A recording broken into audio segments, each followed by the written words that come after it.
so soon to prove. None of you fools truly a threat to me. The one to see me with guns, just you and me. I school them seeds, too hot, I surpass you a few degrees. Have you asked me to see? When I remove these illusions, I'm foolery, they use it, get consumed with seeds. Niggas hesitate, perpetrate, I'm meditating, serving fate. Decimated herb to get the nerve to play. This is more than just hot rhyming. You a type, I'm a giant. You a general, I'm a tyrant. Experiment like all the white did. No matter how much you try, that bullshit ain't gon' fly, bitch. On and on like Erica, a terror to competitors. Prepared to do whatever to make you fuckers step it up. Anybody want it, let them come. No matter who, what, why, where, motherfuckers getting sun. Rock with me, let me show you how you put it down. You should've waited, it's that style that you would've found. You're balking, nigga, cut all that woofing out. Fuck the talking, if you got a gun, pull it out. Rock with me, let me show you how you put it down. You should've waited, it's that style that you would've found. You're balking, nigga, cut all that woofing out. Fuck the talking, if you got a gun, pull it out. I'm on all day from 1 a.m. to midnight. A real slice of windpipe, bitch, I don't fist fight. It's not that I'm above punching you, already broke all my knuckles to fuck you. I give you new shit to suffer through, punch or longer too. Be the reason paramedics had to come for you. You niggas hard as shit when you got an audience. Never thought you had to reinforce that bullshit you was talking. Did you? Listen, conversation. Fuck the conversation. Now you can't get that shit out like you constipated. I give a damn less about you or your man's facts. I know you niggas put so I stop it flow like tampons. I'm in a pause, real quick to jog. To let bullshit you giving up. Put the shit into your jaw, you getting caught. Rap you like Godson. Talking all rah-rah. You don't want a problem, bitch? You got one. Rock with me, let me show you how you put it down. You should've waited, it's that style that you would've found. You're balking, nigga, cut all that woofing out. Fuck the talking, if you got a gun, pull it out. Rock with me, let me show you how you put it down. You should've waited, it's that style that you would've found. You're balking, nigga, cut all that woofing out. You got a gun, bitch, yo. You already know the flow is awesome. I'm in the back of the club with rosters, lighting my jaw with blow torches. No regard for your emotion, don't provoke them, let them toast you. Won't be a victim when an animal is so high with a sneaky smirk. Your rhymes needing work, please observe your favorite MC's a herb. Dismantling challenges, stab you in your abdomen with a javelin and wave you like a flag, bitch. It's the Owens, the 64. Spit many moments, focus on it, now my main goal, destroy opponents. This is war, who really want it? Can show you where you could go with if I wasn't constantly insulting them. This is the raw, unadulterated. You gon' wanna hate it, but have to admit, you gotta wait with what he's saying. I give a damn what his name is. You can stare in amaze and watch me put these things to him, yo. Rock with me, let me show you how you put it down. You should've waited, it's that style that you would've found. You're balking, nigga, cut all the woofing out. Fuck the talking, if you got a gun, pull it out. Rock with me, let me show you how you put it down. You should've waited, it's that style that you would've found. You're balking, nigga, cut all that woofing out. Got a gun, nigga, fuck the talking, pull it out. Southside, what? Yo. Northside, what? What? Westside, raise them up, yo. Southside, Chicago, don't give a fuck. All city, Nut Lord, Joe Grande, Sewer Mountain, Monstrosity, do not bother me, we slaughter MCs.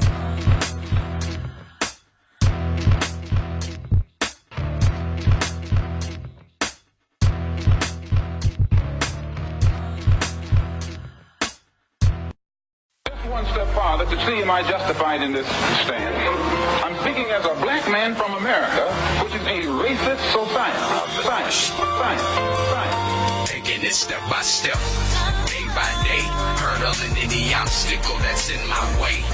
Nothing can stop me, no nothing can stop me, no nothing can stop me, no nothing can stop me. Taking it step by step, day by day, hurdling any obstacle that's in my way.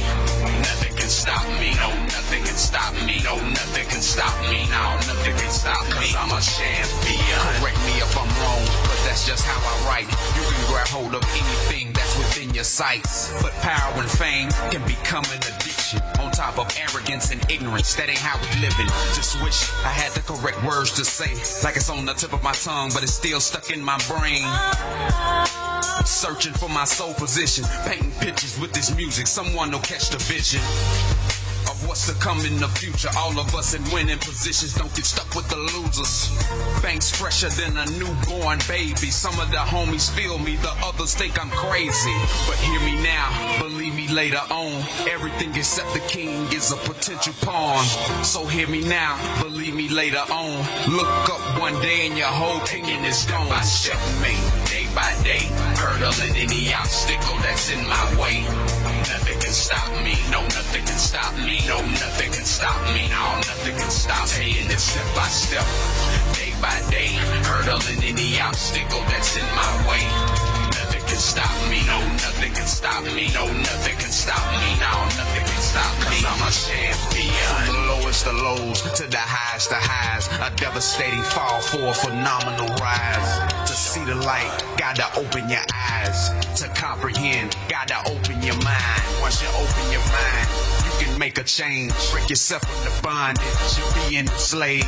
But to some degree, it's engraved. Not a ripple in time, I'm making a huge wave. The price we as a people have paid. If we were to give it back to you, could you endure the same pain? Now why you got a problem with me? 'Cause I sag my pants and my flag is green. Talk different than you, walk different than you. If that's the case, why are you studying my every move? It might just be the color of my skin. We still dealing with your shit in 22. Taking it step by step, day by day, hurdling any obstacle that's in my way. Nothing can stop me, no, nothing can stop me, no, nothing can stop me, no, nothing can stop me. Taking it step by step, day by day, hurdling any obstacle that's in my way. Nothing can stop me, no, nothing can stop me, no, nothing can stop me, no, nothing can stop me. 'Cause I'm a champion. I think you'll find, sir, that there will come a time when black people wake up and become intellectually independent enough to think for themselves, as other humans are intellectually independent enough to think for themselves. Then the black man will think like a black man, and he will feel for other black people.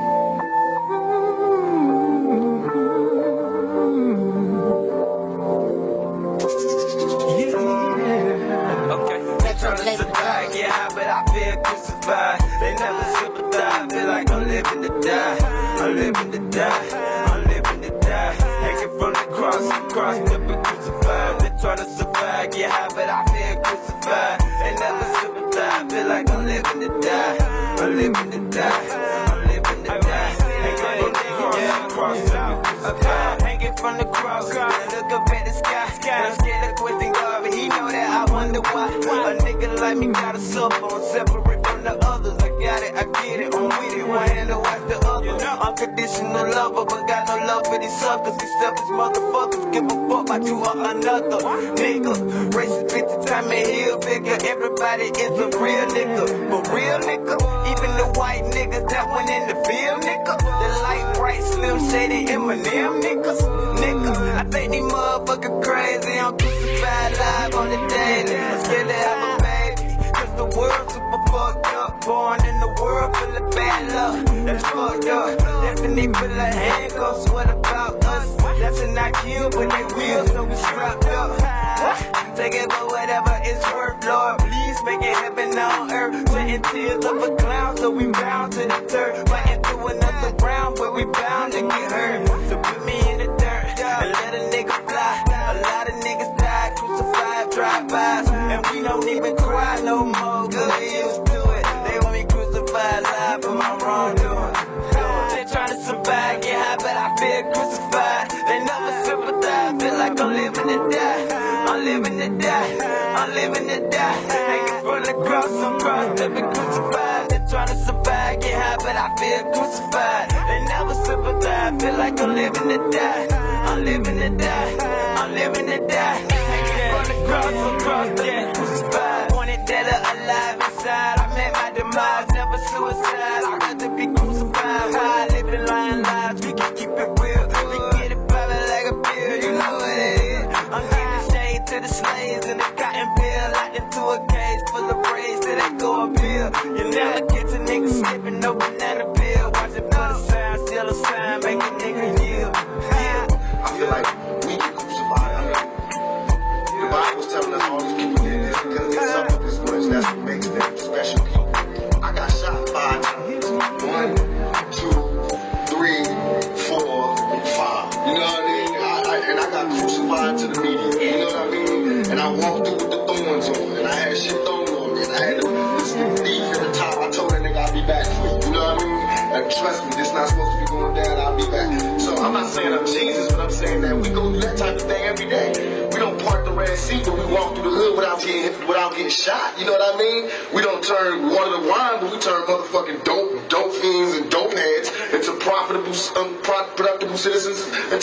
life. You know what I mean? We turn money, we turn words into money. You know what I mean? What greater gift can there be?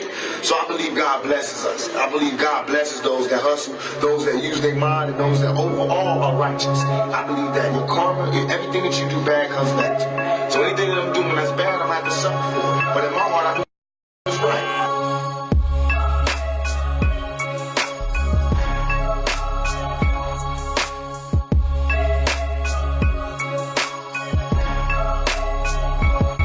I'm having morbid visions. This salt was vicious. Calling and informing your family about your condition. I was hoping that holes with you. Unfortunate victim of your persistent bullshit and poor decision. This what trolling gets you.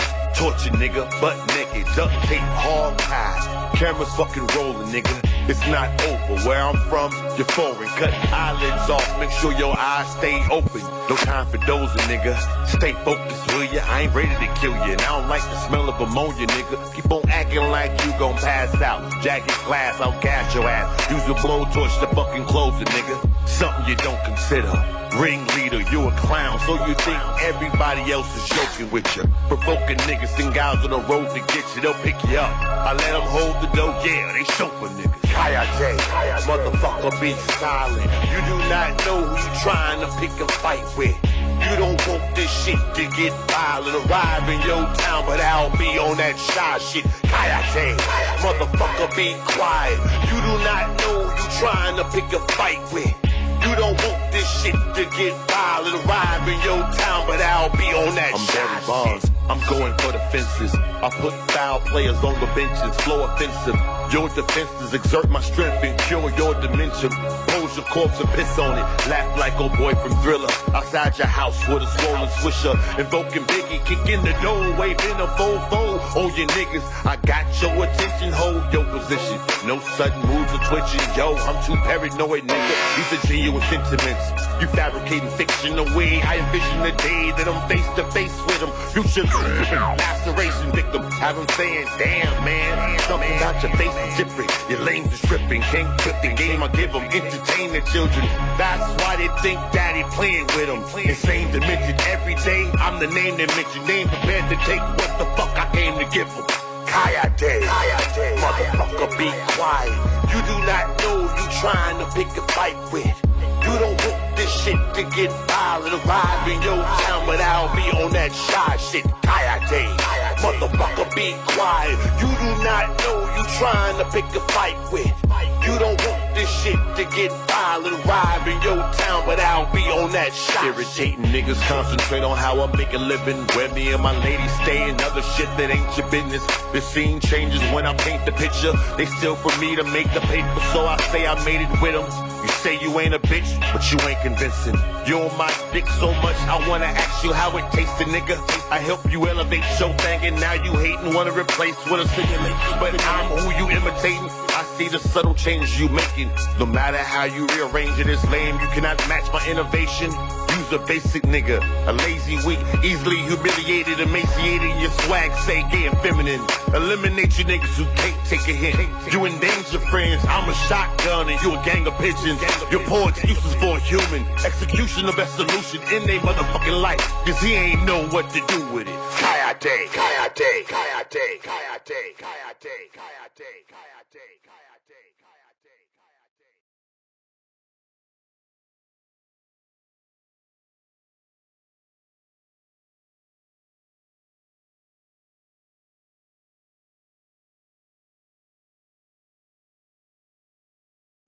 Yo, what's going on, fam?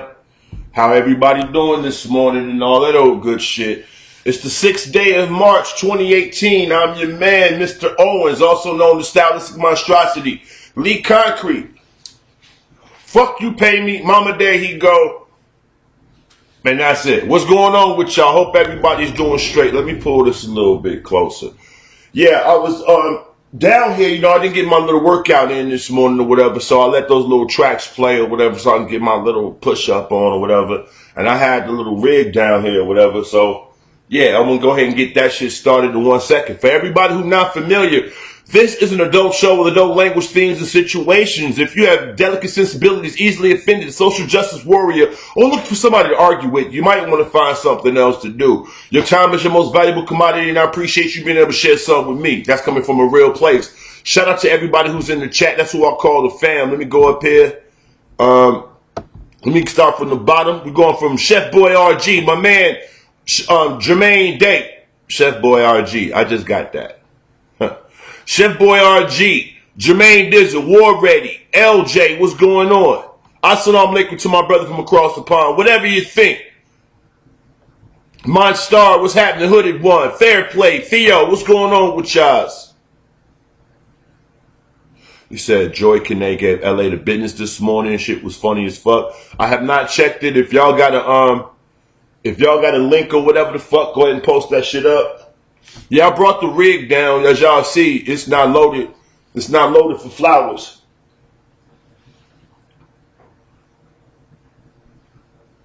It's not loaded for flowers. For everybody know what time it is. So let me go ahead and get right. Let me go ahead and do that now. That's what we like to do over here, what have you.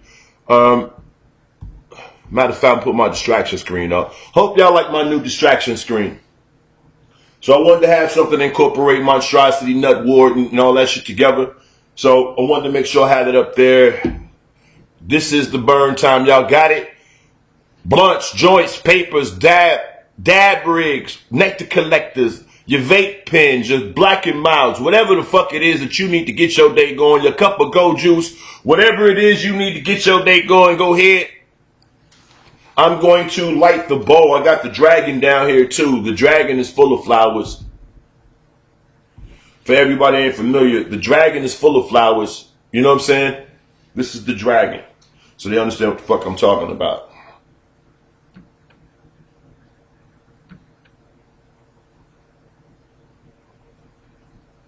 I like it because it's shaped like an S, but that's the dragon.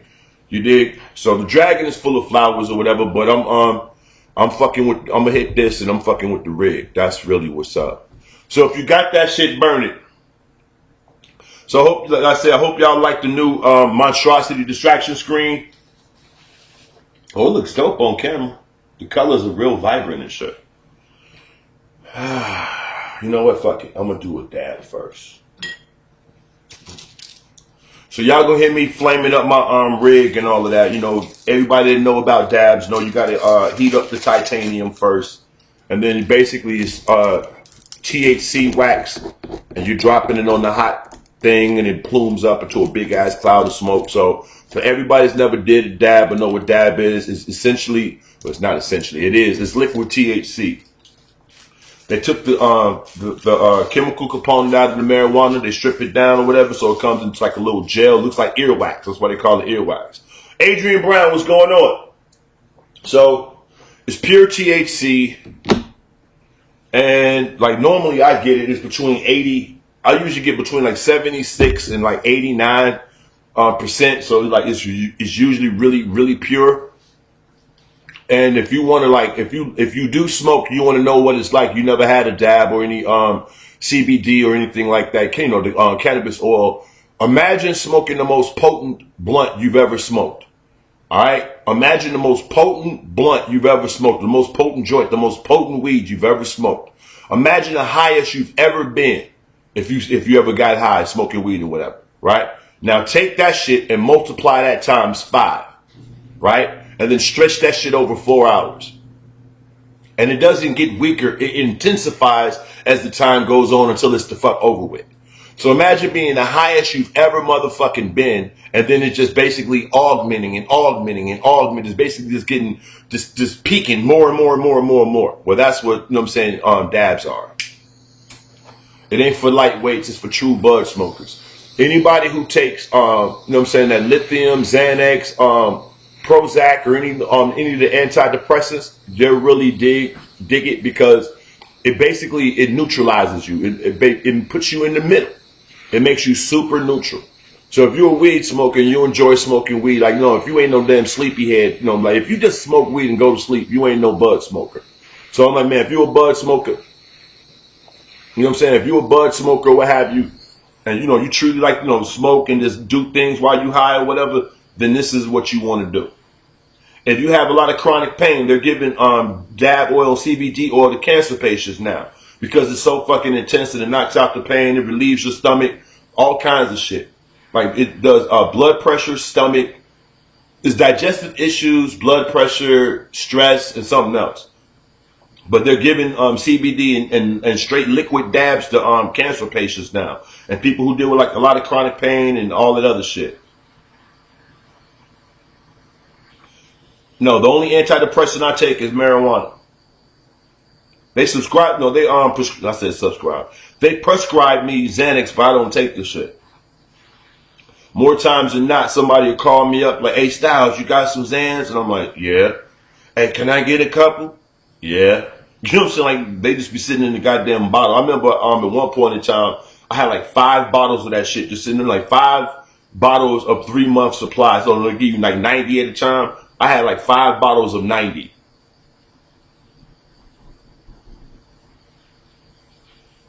Right, you don't need nothing to clean up your crib but some good. But hold on, yo. I'm hitting this dab now. And the amount of smoke it produces is unreal. Hold up. Give me 1 second, fam. And I'm going to talk y'all head off about... I know y'all can hear this torch going and shit, too.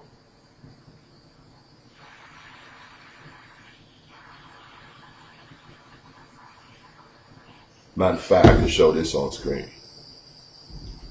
So, you take your torch and you light up your nail. See? And I'm going to show y'all after I hit it with the dab how it fills up, and you'll see what I'm talking about. Hold on. Alright, 1 sec.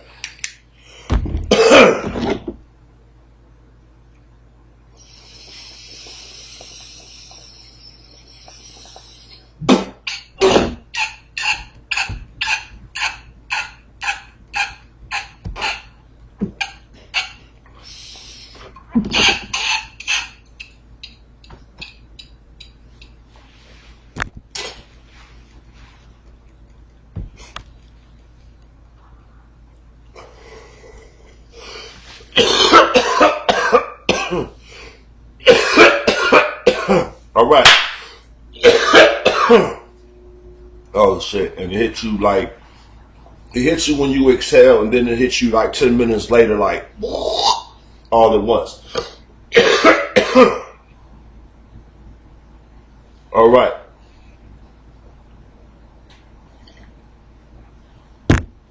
Okie dokie. Where my cigarettes? Oh. So I hope everybody's doing good this morning or whatever. He said, and breathe. Yeah, that shit ain't no pump. So I'll probably, hit my little bowl and be like, this nigga just did a dab and about to smoke weed. Like, I smoke for real. All right. So, shout out to my man Jermaine Dizzle. He just put up a link. I was sitting here hitting this thing. Let's go ahead and check this out. It's Joy Kane going in on the business. This motherfucker right here, I swear I can't. On your mama head, I swear I can't. Think about what this motherfucker has done in his life. Besides make motherfucking babies. Where else can he go? He can't get no job that's gonna sustain life. Think about this motherfucker's resume. FedEx, radio internship, Ben Harbor Motel bellhop, and motherfucking YouTube host. What the fuck is that gonna get him? Think about all the motherfucking gaps in his work history. This bitch can't go nowhere. That's why he gonna continue to make fun of y'all with real jobs and say that y'all slaves when he the real motherfucking slave, because he has to stay up day and night streaming dumb shit trying to get a couple of cents off of many views. Now make that make sense to me. Who the real slave?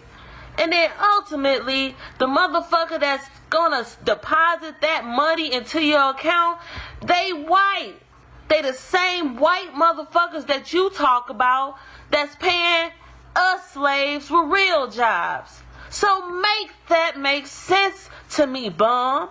You steady talking all this shit because you such a smart ass motherfucker. Put that shit together for me in layman's terms and make it make sense for us dumb slaves. Because you just got all the answers. You know every motherfucking thing. You know the way to get millions of dollars. You know the way to run successful businesses. You know the way to make your relationship last long and to be fruitful. You know every motherfucking thing. You know how to keep friendships. You know how to make everything work in life. That's why you are right now the image of success. You are black success, right, bum? You're the perfect father. We ain't seen you with your kids. We ain't heard your kids since the last video you posted, which was what, 2 months ago? You will hear people with their kids in the background, or they won't even show up on YouTube just so they can spend each and every moment with their child.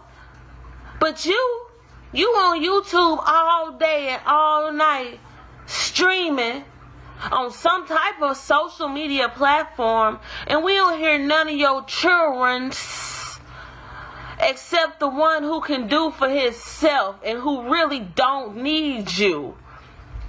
The one who already has in his mind that you really ain't shit. You just the motherfucker that fucked his mama, nutted in her, and made him. You ain't shit, nigga. You ain't a goddamn thing. From that fucked up ass hairline to them bulging ass eyes to that cluster on your motherfucking lip to that brown motherfucking tooth in your mouth to them bummy ass clothes you put on your back, motherfucker. And then you got the nerve to put them old ass pictures up on your damn avatar. Bitch, you always been a bum, bitch. You probably thought that was a fly ass picture, but it was a whack lame ass picture with 3 ugly, dumb, dusty looking ass motherfuckers in the fucking picture. Nigga, what? When was that? All y'all shit slouchy. All y'all shit look like it came from where? Walmart. Bitch, you ain't never been no baller.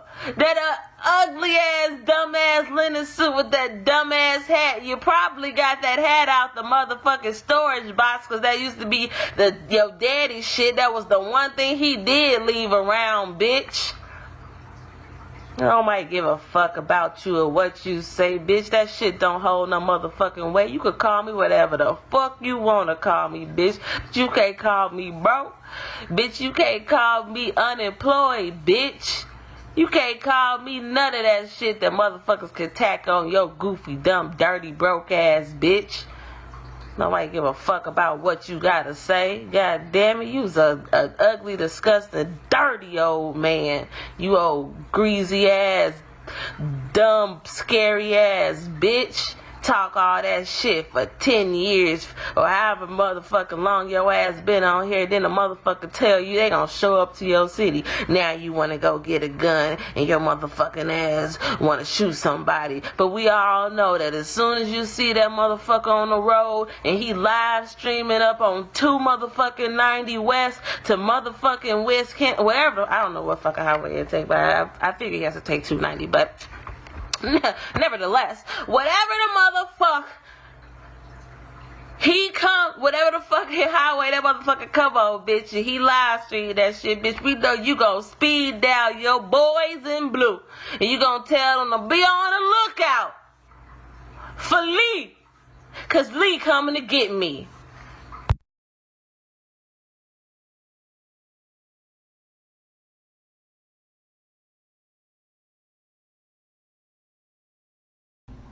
Be on the lookout for Lee, because Lee coming to get me. Wow. Be on the lookout for Lee. Because Lee coming to get me. Now, on a real level, shout out to Joy Kane.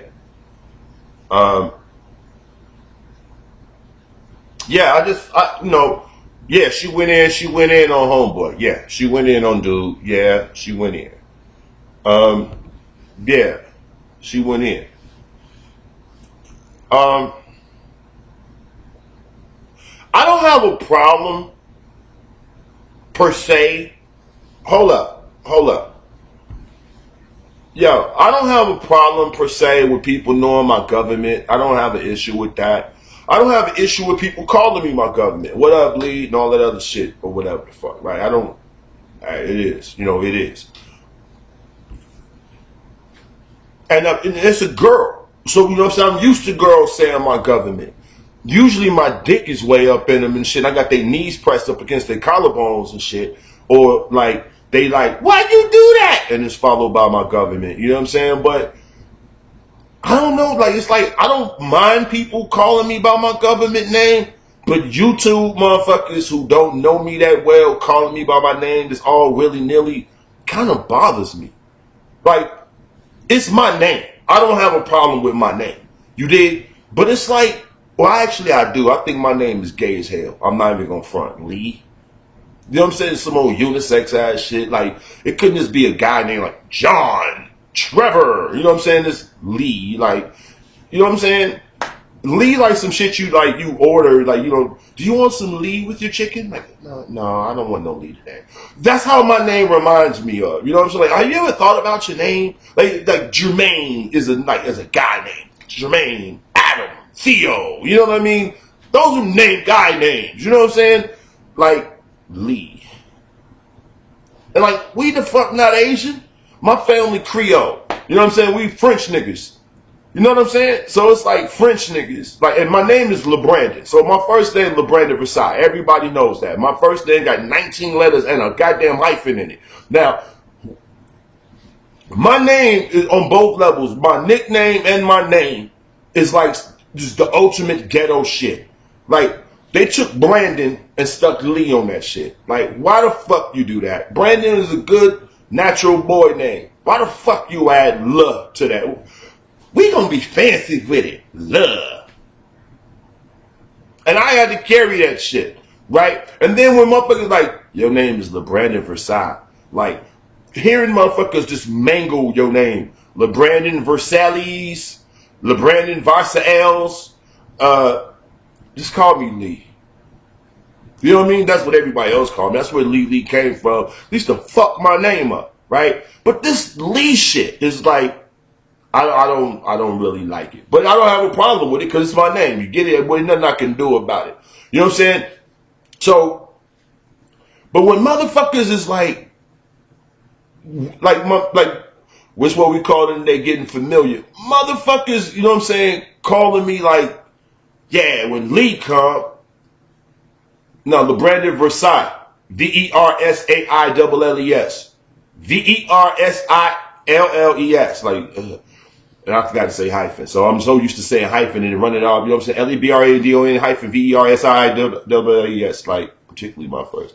I don't like people calling me that shit. Like, I'd rather motherfuckers just call me like Stylz. To tell you the truth. Everybody, my grandmama calls me Stylz. Everybody called me Stylz. So when people say my real name, I know it's some bullshit. Like, every time my motherfuckers say my name, you know it's some bullshit. When my boys call me and they, hey, Lee, oh man, what's up? As soon as I hear that shit, I know what's up. If people don't say Stylz when they talking to me, I know it's a problem.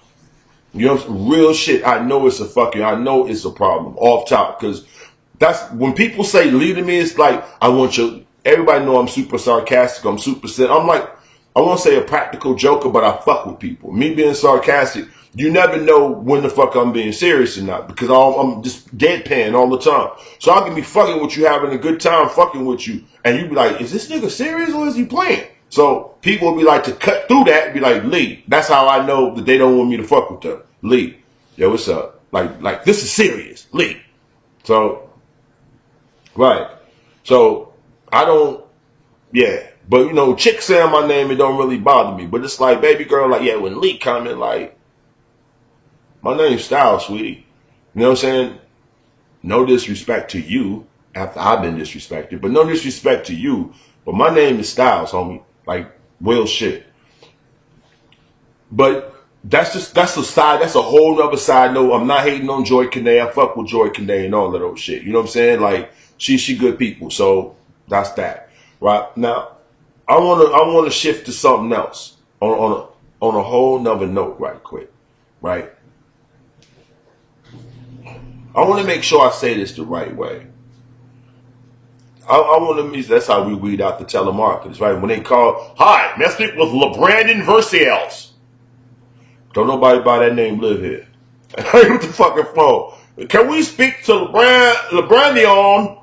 Ain't no LeBrandion here, man. And just hang up the phone. But fuck that. Check this out, right? She made some really, really good points. I'm sure if call the police, who would give him your real name, nickname, YouTube name, stage name, first, middle. Oh, hell yeah. Yeah, he goes by Stylistic Monstrosity, or they call him Mr. Monstrosity or Mr. Stylz. His name is LeBrandon Versailles Owens. Says you go by Lee Owens too. His YouTube page, his Gmail, you know, his address. Right. You said that YouTube fight league was sick. Oh, it's not over with that Tommy got KO'd. I didn't want to give it away. You know what I'm saying? When I was doing the live broadcast yesterday, I didn't want to give it away. But, you know, all that shit is computer simulated. I wasn't controlling none of the characters except in my fights. You know what I'm saying? I haven't posted them. You know what I'm saying? I haven't, you know what I'm saying, posted my fights yet. But I still got, we posted 3. I still got like 18 more to post.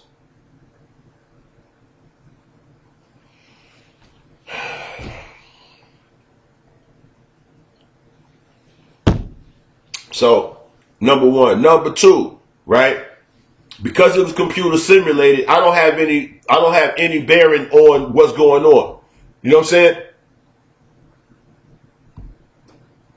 What the fuck are they talking about?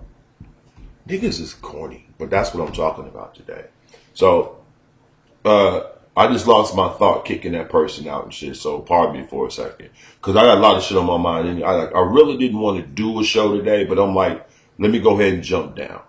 So, oh, I thought you controlled it. Nah, you know what I'm saying? I didn't have no control. I let them fight. You know what I'm saying? I put the control in the middle. You know, when you do it, you put the control. Anybody that got Fight Night Champion, y'all know how to do a computer simulation. You can pick a side with the control. If you leave it in the middle, hit X, it'll say, do you know, you haven't picked a side, continue, hit yeah. And then you can still pick whoever you want to fight and just sit back and let the computer fight for you. So every fight outside of the character I created for myself, I just let it do like that. I controlled myself because I didn't think it would be fair to, like, if Tommy and Chris fighting, I'm controlling Chris and I beat up Tommy. That's not fair. Or, you know, it's Jimmy in LA and I'm controlling Jimmy and then LA win. So when I set the shit up and I sat back, the outcomes, I was surprised. Number 1. Number 2, I thought the fights would be over way the fuck faster. I didn't know that Vic Damone fight would go to distance, and I didn't know that Jimmy and LA fight would go to distance. Like, and I swear to God, I programmed like the characters. So dude said, they say he 5'8", they say he weighs so many pounds, they say he's southpaw. So I put that in for, whatever. You know what I'm saying? I put what I thought in for Jimmy with him being a karate dude, a karateka. That's what a karate guy is, a karateka. Him supposed to be a karateka. I put all that shit up in there, whatever. And I'm like, yo, so Jimmy got this, right? Man, that character beat the shit out of dude. You know what I'm saying? Like, that shit beat the shit out. I'm like, dude is whooping Jimmy's ass. And then the crazy part about it, we watched, I want to say me and B watched like maybe 4 or 5 of the fights before, you know what I'm saying, before I posted them or whatever. And we was tripping on like, this is what the computer decided, right? Yo, the first thing, who knew the fuck Vic Damone character would look so much like him? Number 1. Number 2, with him being lanky and all that other shit, that motherfucker was whooping True Freeman's ass. And I'm like, yo, what the fuck? I was bugging on that shit. And when y'all see the Kevin Smith Monty Woodgrain fight, y'all gonna trip the fuck out. That the Monty Woodgrain, Kevin Smith fight, the Chris and Tommy fight. I forgot who it was against Cliff. I'm gonna give y'all a spoiler right now. Who the fuck was I at against Cliff? I got Cliff in 3 different fights. Cliff first fight, he knocked the motherfucker out on the second punch and dude didn't get the fuck up. Like, you know what I'm saying? The shit, I'm talking about Cliff's like first or second fight is so goddamn short. I'm talking about it's the ring entrances. They come in, do the motherfucking announcement, bell ring, dude throw a jab, the other dude throws a combination. This dude step back, hit this cat one time, and the fight is over. They didn't even count. You know what I'm saying? Like, pow! Oh, he's not gonna get up from this. It was insane. So yeah.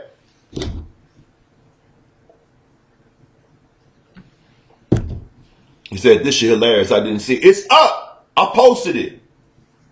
What's up, Dark Cloud? I posted it. All the videos are up. All the fights are up. I got the Vic fight. I posted them separate too. The LA fight, the Vic fight, and the Chris fight.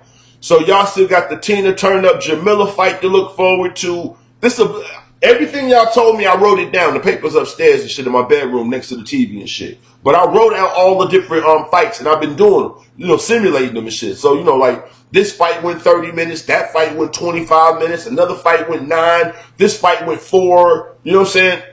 But anyway, while we was watching this shit, me and my girl was like, niggas are gonna feel some kind of way about these fights. And I'm like, if these niggas start tripping about this old video game shit, it's gonna tell the whole story. Now, dig this here. For some strange reason, I'm not even going bullshit. And y'all can tell me if I'm wrong. For some strange reason, I believe that LA had a show last night. And now they can run the chat. When they're watching the rebroadcast and they're watching these recorded shows, they can see what was being typed at the moment. Yeah, that's fight night, right? You know what I'm saying? So you can see what's being typed in real time. I heard last night, now, at first I thought it was a video. But I heard last night I thought I heard Jimmy on LA show conversing. Like, it was like he was almost trying to explain his point. Like, explain his side. That was this morning. That wasn't last night. I heard that shit today. You know what I'm saying? Like, on some Snowball, making Snowball food in the morning. Just got through walking him like, it's March. Why the fuck is it snowing in Chicago? Because it is. Right? I'm like, it's March. Why the fuck is it snow on the ground? So I'm bugging on that. I let the computer run and shit or whatever. I, pick videos, make a little bullshit playlist, start making coffee, feed the dog, that type shit. You know what I mean? My little morning ritual and shit. Doing my first little dab of the day, that type shit. Right? So I'm skipping through dude's shit and I'm like, cause I know I'm gonna be dogged out. I'm looking in the chat, my name keep coming up, I'm seeing my face and avatars, the whole shit. And that's all I really do. I'm like, I want to see how much shit being taught. Right? I hear this dude on his shit, and I'm like,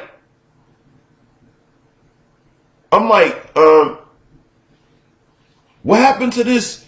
Your sons, side note, if y'all watch the Jimmy and LA fight, or any fight that I post up, y'all gotta pay attention to shit.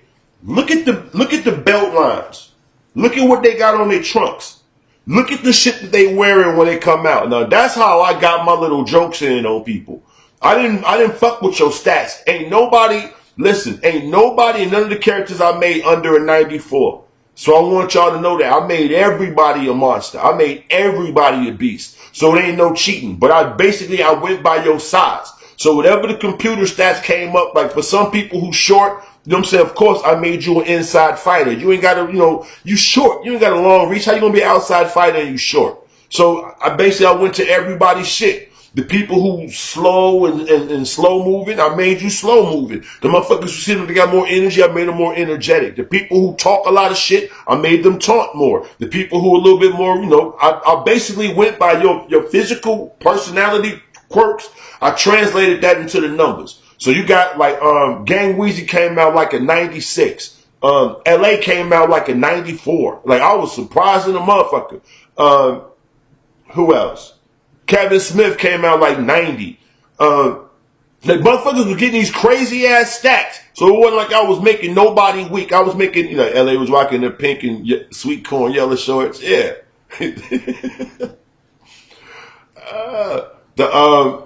Said watching these fights made me want to play Fight Night Round 4 again. I didn't dig champion that much. Yeah, I got them shits too. Like, all you look at their belts. You know what I'm saying? Like, True Freeman had ooh wee on the back of his shit. Wait till y'all see these other characters, right? Wait till y'all see these characters. What up, Milan? Wait till y'all see these other characters. You know what I'm saying? Like, Tone Space got Space 3X on the front of his shit. You know what I'm saying? Kevin Smith got Abuser on his shit. Chris, if you look at Chris shit, the front of his the belt line around his short is black, and I got Rampage on it. Get it? Black Rampage. Tommy has some red sequin shit on with Coon 5 on, like, you know what I'm saying?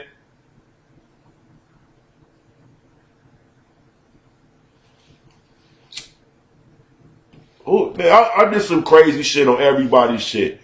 Like like Bobby Norris. Bobby Norris character, his nickname is Mouse. You know what I'm saying? Bobby Mouse Norris. Like cause like y'all need to peep it. I did like a lot of subliminal dissing. Yeah. We need a Jamila versus Mike. Yeah, but like y'all know I don't like Dude, so why would I give Dude any favoritism? I just did it. I did it fair, and like I said, his character came out a beast. Like, I'm not even gonna front. I think it's because his character is Southpaw, but that nigga character is a beast. I ain't gonna front. LA's character be whooping motherfuckers, yo. I'm not even like LA's character be beating the shit out of motherfuckers. Like I ain't gonna say he won every fight. But LA's character be beating the shit out of motherfuckers, Joe. Like, that motherfucker be fucking niggas up, yo. I'm not even gonna front. LA's character, Chris's character, who else? Monty, LA Chris, Monty, of course, my shit. Mike Mills is surprising. Mike Mills' character's like, when y'all see this motherfucker, y'all gonna trip out. Mike Mills' character is so goddamn strong. It's like, it don't even make no sense. Like, Mike Mills' character is so stupid strong. Like, and I think he's like only like a 90 or 92 or some shit like that. I'm talking about this motherfucking, like, he got gorilla strength. I'm not even gonna front. His character, like, the computer gave him gorilla strength.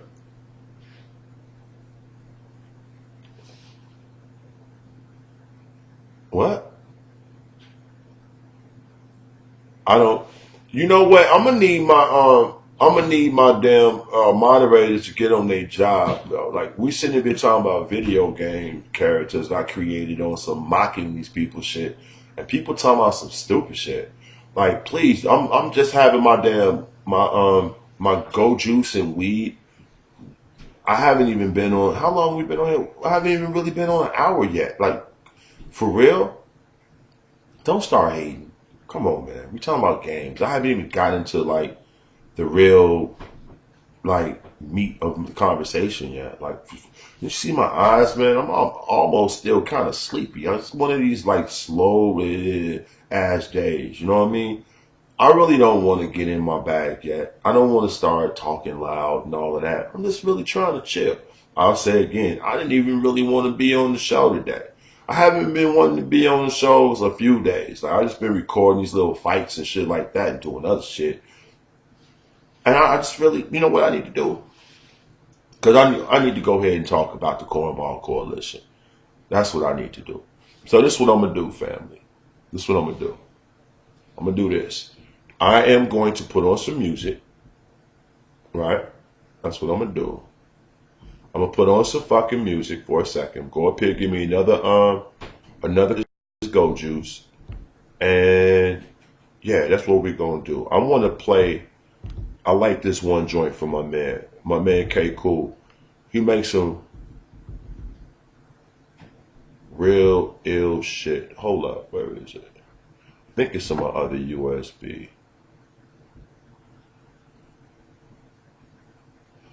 All I know is it's like the rhythm of that shit is so fucking ill. Hold on. Here you go. I think this is it. No, this is not it. That's another one.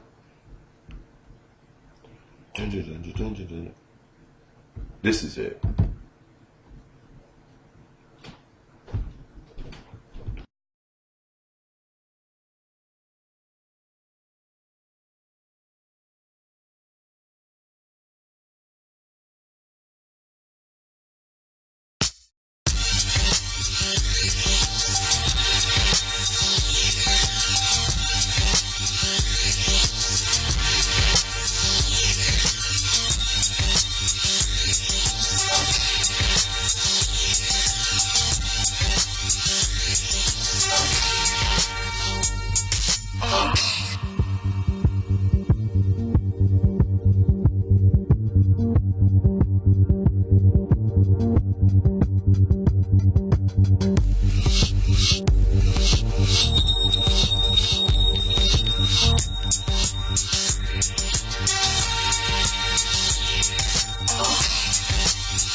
That was Supersonic by my man K. Cool. Yeah, I saw what my man put up there.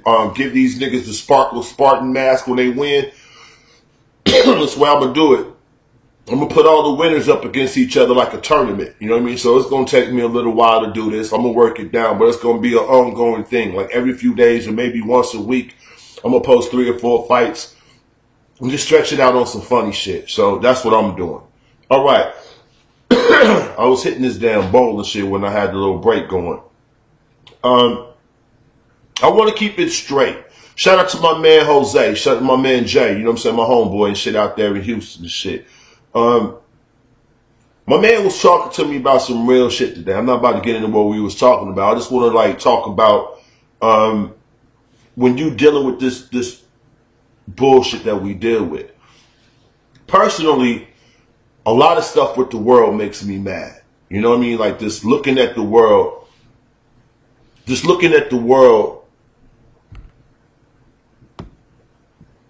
generally makes me angry. You know what I mean? People just are phony. People are full of shit. People just waste your time. It's just people make me fucking sick. Now, a minute ago, I was talking about the whole Joy Kane thing with my name, and I was trying to make, a joke out of my name and all that old bullshit to make, just make it a little bit, give it some levity. That's what I was really trying to do, But for the most part, I don't really give a fuck about nobody, saying my name. I'm just like, people acting real familiar with me. Nothing against her. because I said in the beginning, females saying my government don't bother me. It's just niggas saying my name that really irks me. Especially when niggas act like they familiar with me or they know something.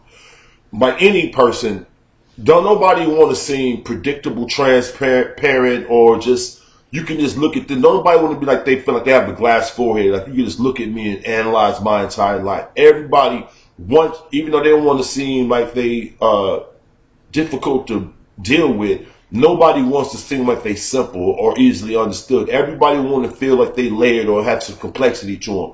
Nobody wants to be one-dimensional or seen as one-dimensional or treated like they're one-dimensional. Nobody wants that. So I'm just, putting it out there in rough, broad strokes.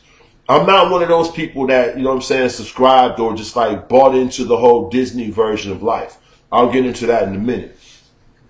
Well, I'll get into it right now. A lot of us don't realize that the Disney Corporation, the Sesame Street, and all them type, the Foundation for Public Broadcasting or whatever, really is programming kids from a young age. It happened in my generation. It's happening more and more and more, right? And it really comes from not just the way you think, but the things you think about is programmed into you. I'll make you understand what I'm saying. You can look around and you'll find videos on this very fucking topic. You know what I'm saying? We get taught lies and people buy into that shit more than you know.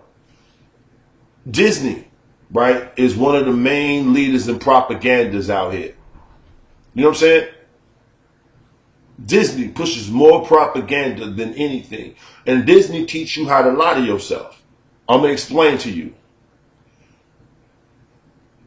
What up, DJ D? Yeah, you know what? I didn't know if he had hair at one time, then he was bald, then he had hair again. So, you know what I'm saying? I'll work that shit out. But one of the things Disney teaches you, it teaches you to romanticize bullshit. That's the number one thing. It makes you, embrace shit that doesn't make fucking sense. That's just the best way to put it. And a lot of people operate from that. They operate from this romantic mind state of, look at who I'm trying to project as opposed to who the fuck I am. Like, I'll give you like Aladdin. You could be a thief, you could be this, you could be that, but it's inherently who you are deep down inside or whatever the case is. You can lie or whatever the case is if you have a good reason for it and all this other bullshit. That's just one example. There's a lot of stupid shit that Disney teaches people or whatever, and you don't even realize that you walk through life embracing that. Now, the main thing that Disney teaches you, right, just like Sesame Street, just like every other thing, it makes like an incoherent, disjointed ramble, but listen to what I'm saying. Everything that you learn that there's two sides to everything, right, which ain't always true. You learn that everything has duality. And then within that duality, you got two sides. So what I mean by that is you got good and you got bad. And then within good, you got good and bad. And within bad, you got good and bad. That's the most retarded shit I've ever seen. Like, but you might, what? What good and bad and bad? What do you mean? Like, for instance, telling the truth, lying. Those are the extremes, right? Telling the truth and lying. Let's go with lying. Right? With lying, you got bad lying and you got good lying. For instance, a white lie is a good lie. A lie to protect somebody is a good lie. A lie because you're trying to save other people and all that other, which goes into protect shit, is good lies. A lie, you know what I'm saying, to save the other persons from their feelings and all that other dumb shit. A lie is a lie. And when you start putting all these different dimensions on it, that's when you get all the opening for all this retarded shit. For instance, you either broke or you not broke. And that applies as far as taking care of your life. It shouldn't be about measuring, you know what I'm saying, your level of material success or wealth against somebody else's. That's some other shit within society. But just as far as society go, real plain and simple, you either broke or you not broke, right? So you got broke and not broke. With being not broke, you got good and bad. With being broke, you got good and bad. What's the good of being broke? Well, you broke, but the main thing you got is family, and that's the one thing that matters. We broke, but we got everything we need. So let's be content with that. We can't get anything else that we want. So we're settling with what we have, but let's just be happy for that. You dig what I'm saying? It's all kinds of different layers and levels to this bullshit after they split it to these two different fucking extremes. I don't look at the world like that. I look at the world for what the fuck it is. Plain and simple. Ain't no other way to break the shit down. I hope y'all understood that analogy I just laid the fuck out. Everybody takes those two extremes to every fucking level with everything that they talk about. And then people like me who are not receptive to the separation of fact from reality. I mean, from people come with their delusion and their bullshit projections, and they want to put it on you. And when you don't take it, they want to label you a good person or a bad person by their own perspective. Well, he's not taking it because he was dealing with some things. That make it good, even though you being bad, it's good bad. You know what I'm saying? If you just like listening to it, although you're not interested, well, that's, you know what I'm saying, is that bad good? You're not really interested. You don't give a fuck, but you're doing what the fuck they want. It's all these different little angles that you could turn and twist and manipulate every situation. So in every situation, nobody's being 100% fucking real. What up, Kush? Nobody is being fucking real. That's what it all breaks down to. Because there's too many openings and opportunities for dumb shit. Now, I laid all that out to start making my point.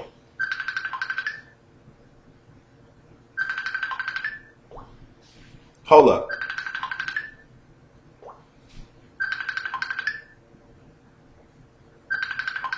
I just answered it. What up, Jay? Hey, what up, bro? Hey, I'm on the thing right now. I told you I was going to do this live show, bro. Yeah, I didn't want to bother you. I thought you were still talking to your daughter. What channel you in? I'm on Nutwood right now. Nutwood? Yeah. Alright, man. I'm going to check in. Alright, for sure. Alright, man. Yeah, that's my partner, Jay. When he come in the show, he's coming in under your homeboy and shit. So I tried being real and nobody respects it. That's the point. That's exactly my point. That's exactly my fucking point. Dig this here. When I first started doing this YouTube shit, right? My number one fear was I don't want to get on this motherfucker and start lying about my life. You dig what I'm saying? I didn't want to get on here and start making out to be this and be that. Like from the times that I was on some like fucked up out there bum shit, I didn't want to act like I was it was a time when I was just the man. I was moving them bricks. I ain't never came off like that. The times when I was super shining, I didn't want to like make it, I didn't want to undermine it or to like exaggerate it. You know what I mean? Like, yo, this is just what the fuck I was doing. You know what I mean? That's what it is, right? Beyond that, my whole thing when I got on YouTube, right, I was like, I'm not trying to like gain no extra points from nobody. I'm just trying to be me. I didn't even think that I was going to like get cool with nobody because number one, I wasn't trying to get cool with nobody. What up, Jay? I wasn't trying to get cool with no motherfucking body, number one. And then number two, I didn't understand what the fuck this social media shit was because it changed from like 2009, 2010, when I started this shit to now. It's a whole different energy now. You know what I mean? And with that, your whole vibe changes towards doing this and what you're trying to convey. You understand what I'm saying? The last couple of days, like, and it's been going on for a minute. The last, like, I want to say, let's say 4 months. Let's say 4 to 6 months. I've been going through my, like, well, it's March, that'll put it back to October. Yeah. So like the last 6 months, right? I've been going through my own little whatever, right? My own little personal issues, right? Now that ain't no YouTube shit. My personal issues or whatever, number one, ain't no thing for me to like be projecting to everybody. Number two, if I'm working through it, ain't nobody helping me work through that shit. So what the fuck I'm gonna be talking to the crowd about it for? You dig what I'm saying? On top of that, since I already set a whole lot of things in motion, I ain't gonna stop those things because I'm dealing with these things. What's going on in top? What's happening with you? Yo. So in essence, what I'm saying, I just try to keep it fucking moving. Although a lot of times I didn't even have the enthusiasm or the energy required to maintain this shit. Like And then on top of it, I lost a lot of interest for it. Like, so a lot of times, I would listen to the broadcast and listen to like some shit I put up, and I would just hear my energy or just see my vibe, and it was like, ugh, and just take that shit down. Like, man, fuck that shit. You know what I mean? That's really what it comes from. And dealing with people, the way I've like grown up, the way I've learned is like, yo, you stand up for yourself, speak for yourself. Whatever the fuck happens, if you allow it to happen, then you deserve it. You know what I mean? People talking shit, you have a problem with them talking shit, then say something. But as I get older, whatever, I started realizing why people talk shit. So the response became less and less important. Now, you know what I mean, where I'm at, middle-aged dude, doing this shit or whatever, on some 100 shit, right? I almost feel like, because I'm not doing nothing really, really creative on YouTube the way I want to. I almost feel like I'm spinning my wheels, wasting my time. It generates some money, but it's not the money that I'm seeing from like my products and other shit that I'm doing. It's little coins here and there or whatever. So nothing to look forward to or nothing to depend on or nothing like that. It ain't like I'm seeing no big money off of YouTube. Not even significant money. I'll just be 100. So ain't like I got that as a flag to wave. I'm not trying to be on that. I'm not trying to milk the crowd and beg from the crowd and be constantly looking for that handout from the crowd or whatever, because you don't want to get dependent on some shit that ain't constant. You dig? That's just me, right? My shit is like, I'm looking at things on a realistic level, and the more I deal with people, interact with people, and watch this shit, like really look at this shit, the more I'm turned off by it. Like for instance, like this shit just came in here a little while ago, right? Somebody came in and they shouting out whatever the fuck, you're done, this, that, and the other, insult, and then shout out where they at, right? I'm a writer, and I don't think people the fuck understand that shit. I'm a writer. I don't just write. I am a true fucking writer. What writers really go through, how they feel things, how they express things, how they see things, the whole shit. It's a whole thing that goes along with being a writer, just like when it goes along with being an athlete or being a true engineer and mechanic. When your passion, your energy, your mindset, your essence is towards this topic or whatever the fuck, that's, you know what I mean? That's, you know, when you're on that, that's basically when you are who you are, you approach things different. Like when you are something, you are the embodiment of something. You're that, whatever, like a musician. When you're a musician, that's just in your soul. Everything you're going to do is going to have musical connotations. When you're a real musician, you're going to translate everything, relate everything to music. Now take everything that you're passionate about and everything that you believe in and put that towards the things that you're good at. It's the same thing. It becomes who you are, right? So with that, I'm saying I'm a writer. I love words. I pay attention to words. I also pay attention to how people use words. And I've also learned over the years is to learn why people use certain words, what they mean by the words that they're using, the context, the energy, the timing, the whole fucking nine. I am truly fascinated by language. I am truly fascinated by communication. So when people come with their insults, to me, I'm more intrigued with what are you trying to do? What is it that you're trying to say? And why are you trying to say it? Like a writer, it goes back to the 5 W's. Who, what, why, when, you know, where. And then you add the extra how. So every time somebody come with me, I go to the 5 W's instantly. You dig what I'm saying? And it's like, that's where my responses come every time somebody talking to me, because I'm a writer, it goes back to the 5 W's. If you think about everybody that I beef with, we go back to the 5 W's every time I start addressing them.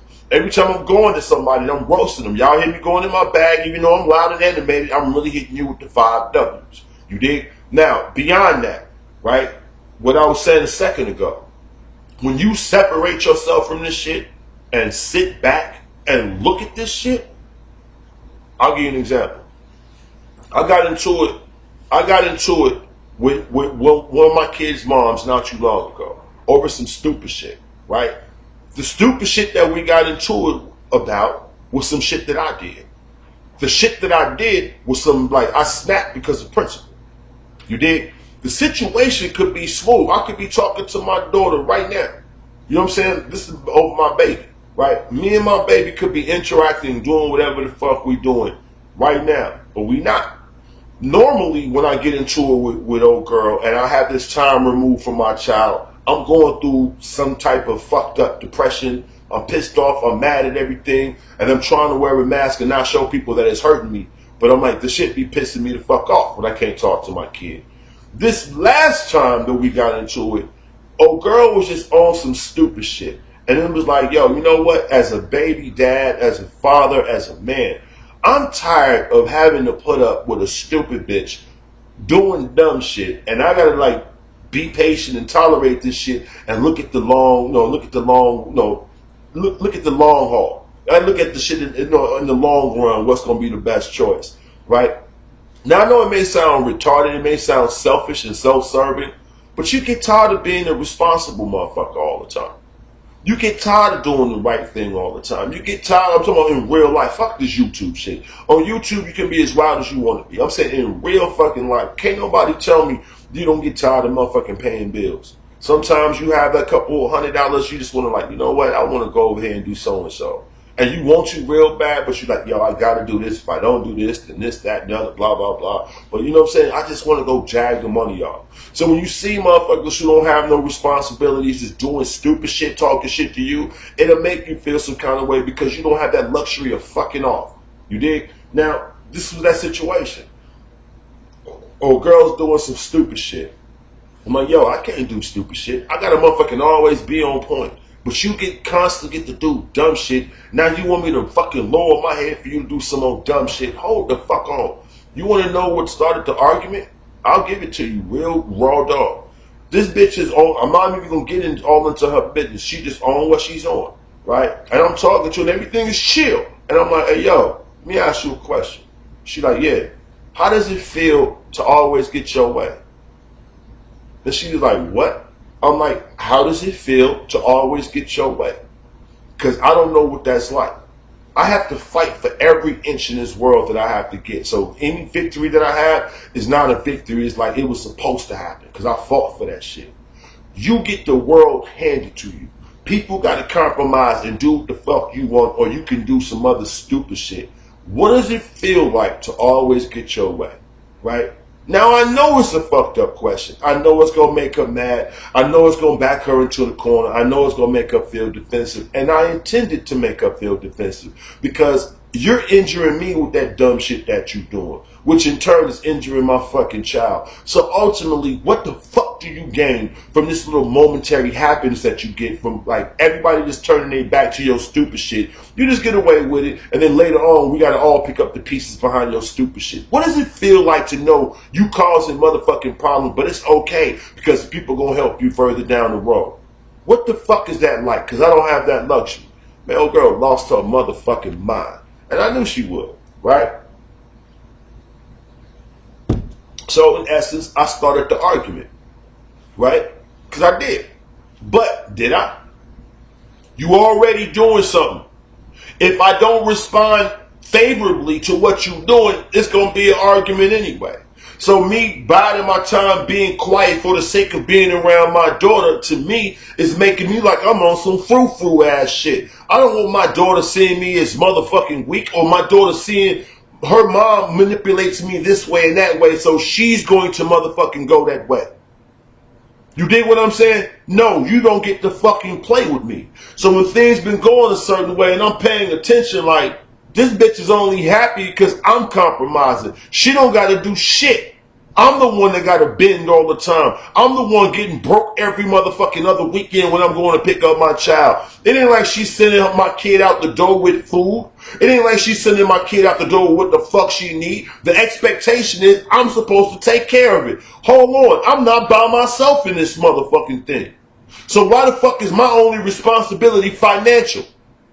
You dig what I'm saying? I don't get all the other cool shit. Get to hang out with my child and take her and see she's interested in shit that I like for us to build our fucking memories. Because every time we see each other, it get played like some fucking whack shit. I don't like being a weekend daddy. You dig what I'm saying? I don't like being a one-side daddy. But I got a relationship in a household.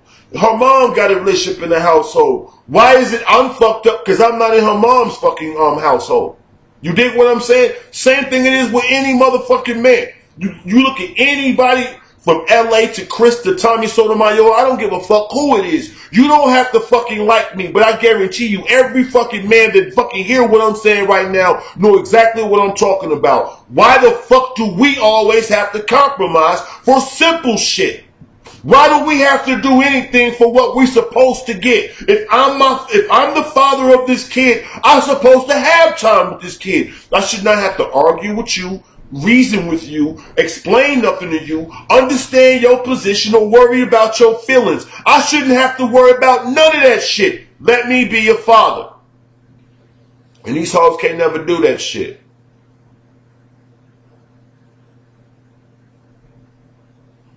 You know what I mean? And that's the shit, I swear to God, I just got tired of that shit. Like, I'm not even going to bullshit and dig this here. This will make it even iller.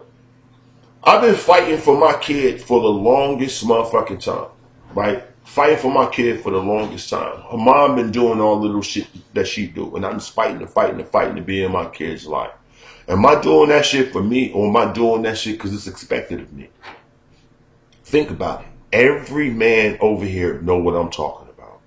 We go through all the, I'm not saying that you don't love your kids, but when I call niggas out like, you don't love them kids, you front. I'm telling the truth.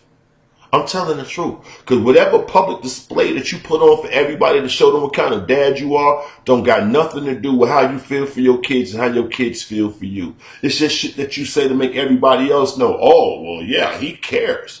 He did that. Well, he's a real father. It's bullshit. It's fucking bullshit. Because you can go through all them goddamn motions and hate your fucking children. You can go through all them goddamn motions and the kids can hate you. But people don't never want to address the reality of the fucking situation. You dig? Now check this shit out, right? When this last shit jumped off, right? Old girl get mad at the fact of how I'm coming at her, right? She don't get mad because she insulted. She get mad because me calling her out is going to make her say certain shit and she can't talk because that nigga there. Listen to what I'm saying to you. I'm calling out what you want. How does it feel to always get your way? You playing everybody involved. You sit up and you say, I don't always get my way. I say, that ain't true. And I break it down real simple. Ain't nothing else to say after I lay down what I'm saying. You got it? Everybody else got to bow down to you. And I'm saying to you pretty much like, hey, I throw my hands up. I'm tired. I'm done with it. Right? You can't even be happy with that little, just like a bitch. You can't be happy with that little victory. It's just the fact that I'm saying that. Don't say that. It don't matter if I say it or not. You still gonna get your way in the end. Think about what I'm saying to you. Especially if you got kids with a bitch, right? This broad got final say in everything. You get the hoe pregnant. You can sit there. Either you don't want kids or you thinking about the future. You know what? Us having a kid right now might not be the wisest thing. Let another bitch be sitting there when you say that. What kind of evil? You want her to have an abortion? You just heartless. It's a child. It's an innocent child. This innocent life gonna be lost. Blah, blah, blah. And if you can't afford to have a baby, then you should think about that before you lay down. Well, I wasn't laying down by my goddamn self, bitch. What you mean? Oh, I'm wrong for busting a nut, but that bitch ain't wrong for producing an egg? What? I should have been conscious? Okay, cool. We'll deal with that. The whole world is my fault. I got you. Alright. So, now I don't got no say over the fuck this child being born or not. Right? Now say for instance you get the bitch pregnant and you want the kid and she don't. You don't have no right to tell her what to do with her body. So you can't win and you can't fucking lose. So she brings the fucking child into the world. Now because of that, right? Because you have the final decision of whether this life is born or not. You have the decision. It's your motherfucking body. Because without your body, we can't have this kid. The kid is fucking born. Now, since I created the child, then the responsibility is on me to provide for the kid's material needs. Because I'm the man, I'm the provider, I'm the hunter-gatherer. So by society's dictates, I'm supposed to go out here, secure money, make sure they have shelter, clothing, blah, blah, blah. Right? What does the mother have to do? Nothing. mother don't have to do shit. Understand what I'm saying to you. I'm not trying to, and if you say that, motherhood is about, shut the fuck up, bitch. Mothers don't have to do nothing. All they have to do is be present. Because mothers are worshipped from day one. As a man, your mother's the first woman you fall in love with. You know what I'm saying? Usually, your mom is the archetype that you use towards any fucking woman you gonna be with, because her treatment of you lets you know when somebody loves you is like. Or there's a lot of people want to get a woman who's like mom was to dad, or how mom was. They want a woman with those qualities. They don't want to fuck their mom. They want a woman that's going to take care of a man the way mama took care of them, so forth and so on. But what do mama do? If a man has to go out and make sure all these needs are met, what the fuck does a woman do? She bathes the child? Shouldn't she? She loves on the child? Shouldn't she? So if you're doing things that you're supposed to do as a man and you don't get no extra fucking praise, why do women get so much? And then normally they don't have no regard. They don't have no regard for nothing else outside of their own goddamn feelings. It's how they feel about childhood. It's how the kids get raised. It's how they feel about this and that and what the fuck ever. Right? They got the last say in all of that shit, but they can always play you left. Right. Going back to my situation. For 10 years, I've been dealing with that. More going on 11. For 10 years, you know what I'm saying? For 10 years now, I've been dealing with that. Just lunacy. You do what the fuck ever, but because I'm the father, I'm supposed to do this and do that. You can go do what the fuck ever because I'm the father, I'm held to this responsibility and to that and to this and to that. Meanwhile, time is just going by and I'm missing mad milestones with my child. To the point like, I'm not making no plans no more. I'm sick of making plans and then they not come through because this motherfucker is some stupid shit. So this last situation, when I saw what was going on, like a whole bunch of other situations, I could have kept it real playerish and not said nothing, just kept it, you know what I'm saying? Kept it smooth. You know what I mean? But I'm like, why am I always got to put up with this bitch's stupid shit? I always got to modify mine. You know, let me tell you what did it. I really want to tell y'all what did it. Like, it just set me off, right?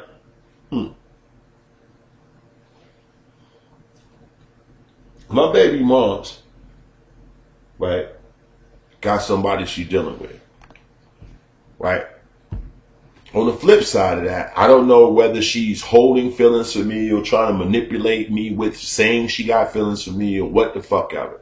But she has an issue with who I'm with and the fact that I'm not with her. That's just the best way to break it down, right? Now, personally, I feel like she don't want me to be in a relationship with her. She want me to take care of her fucking life. She want me to like take care of her financially, right? And the dude she's fucking with, essentially, that's what he's doing. This one particular Sunday, I wanted to go by and pick up my daughter. I wanted to go see I just picked up one day, like, you know what, I'm going to go get my baby, right? So I called, it's Sunday, I called like, I want to say 7 o'clock, and no, we're parents. We're grown motherfuckers. I called, again, baby daddy calling baby mama in the morning is nothing out the ordinary. So I called about 7 o'clock in the morning, whatever, on Sunday, because I'm figuring she's either up getting ready to go for work or up doing something else. I call and she sleeps. So that's how I know it's like her day off or whatever. So when I call, she has an attitude in her tone. And I'm like, you know, again, any man that knows what I'm talking about, when you're dealing with a female who always got a goddamn attitude, you listen, you know, you hear the bitch you hear the bitch mad, let me get the fuck off the phone. Same thing, it don't change. Especially when you start getting game about yourself, you start avoiding situations because ultimately, I ain't trying to argue with this bitch, I'm trying to see my kid. So I hear the bitch got, you know what I'm saying, this attitude, but why the fuck do I have to care that you have an attitude? I'm not at your house. I didn't do shit to you. I don't give a fuck what you mad about. But I have to act like I give a fuck about what you mad about. Call, she sounds groggy, she sounds irritated. Oh, my bad. I didn't know I woke you up. Why don't you hit me when you get up? My fault. No, it's all good. No, you sound like you sleep. Call me when you get up. Okay, get off the phone. That's 7 o'clock. Now, mind you, I'm a grown-ass man. I don't want to wait till late afternoon to start doing nothing. I like to get my day started early in the day if I got shit to do. So 7 o'clock in the morning, she's still asleep. I start doing other shit. Again, this was some impulsive, spur of the moment shit that I wanted to do. She calls me back at 11:30. What's going on? Blah, blah, blah. Oh, what's happening? How you feeling? Now, I can still hear that she's irritated, but she's wide awake now. Yeah, I'm pissed off, blah, blah, blah. You know what I'm saying? My boys was making noise all night. I didn't really get no sleep. Oh, damn. Well, you know what? Now, I told you, it's some impulsive shit that I wanted to do it wasn't no planned shit. It was just some impulsive shit. That's what the fuck I wanted to do. All right? Now, feel what I'm saying to you. Just out of the blue, I want to go see my child. So I can't, I can't just impose on nobody. I have to see what their plans are. I called 7, she sleep. She called me back 11:30. She's irritated. We get on the phone. What's going on? Oh, damn. Well, I was going to, I was thinking about coming to grab Z or whatever the fuck, but that's why I called you earlier and you were still asleep. I thought you might be leaving soon. But, since I saw that you was off, you were sleeping in, I just started moving around or whatever. Oh, so what, you coming to get her or not? You alright? What the fuck is wrong with you? Yeah, my boys kept me up all night. I'm real irritated, blah, blah, blah. Well, you know what? You should go ahead and chill. I'm not, I know how it is not to get no sleep and be irritable and all of that shit. So look, you know how I am. You know how you are. I don't want you already being irritable to cause a problem or me stir something with you. So fuck that. Right? Well, you gonna come, you gonna come, you gonna come. Nah. Well, I can tell my dude to come.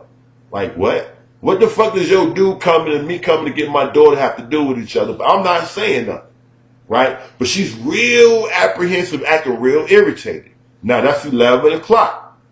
About, let's say 5 o'clock that evening, my daughter calls me. My daughter calls me, old girl's on the other, like she's calling me from the house phone, old girl's on the extension. So my daughter say, hey dad, old girl's like, what's up?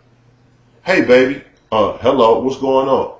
Hey, what you up to? Blah, blah, blah. You sound like you in better spirits. Yeah, I'm just chilling, so and so. Right quick, where your dude at? He's downstairs. He's downstairs. Let me ask you something. Earlier when I called, what was you irritated about?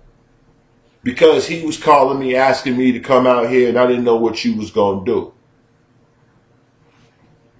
If that was the case, when I was telling you, nah, go ahead and go back to sleep, why you didn't just let that shit go? Because I know you wanted to see your baby, blah, blah, blah, blah, blah. But your dude wanted to come see you, so you trying to make yourself seem like you in the middle or something? Like I could have came, pulled up, blew the horn, and she could have came outside, and you know what I'm saying? Like I didn't have to come in the house and no shit like I don't understand why you turning this shit into an issue. Well, nah, blah, blah. And she's talking, you know how bitches talk when they front with another person around? But she's giving me this phony ass fucking air. And I'm like, yo, how does it feel to always get your way? And that's what set this whole shit off. Like, I knew it was some bullshit that she was tripping on, but I couldn't put my finger on it. When I ask you what's bothering you, you tell me some stupid shit, and that don't make sense. Later on, when you done got your way, essentially, you don't have to worry about her father coming to get her, which will make you, uncomfortable because dude has a problem with me. You feel what I'm saying? And the problem is, check it out. The problem is, she's telling this motherfucking nigga she don't have no interaction with me. That's what all this shit boils down to. She been lying to this nigga like, yeah, he don't do nothing for his daughter. She don't never see him, blah, blah, blah. Well, if she been telling him that, I can't be coming by there to pick her up. You feel me? Dude don't know, you know what I'm saying, what's being said on the phone. So her and her daughter being on the phone, she could play they talking to another relative. Because they not saying my name. My baby is in another room of the house, so he can't hear what she's saying. You feel me? She's on the phone, so my daughter talking to me, so I can't question my daughter. And I put all that shit together in seconds, like, how does it feel to always get your way?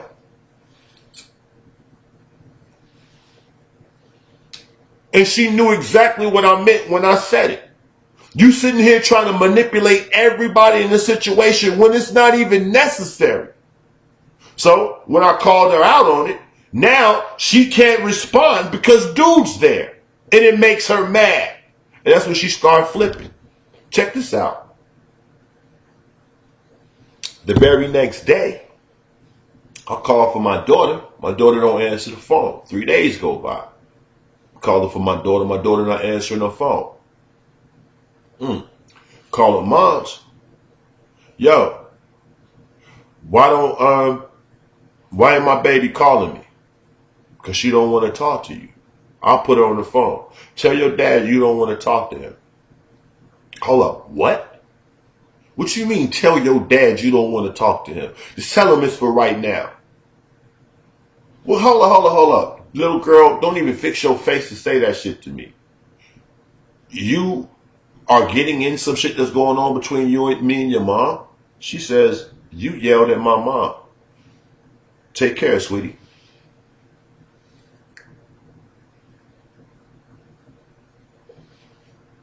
Do you feel me? Take care, sweetie. Ain't no more arguing. Ain't no more fighting. Ain't no more going through that. Little girl has no idea what's been going on between me and her mom, the sacrifices I done made, and I'm not going to make her feel bad about that shit because I'm doing what I'm supposed to do. But when a 10-year-old child tells me that she's being told to punish me and she's doing it, nah, I'm going to holler at you later.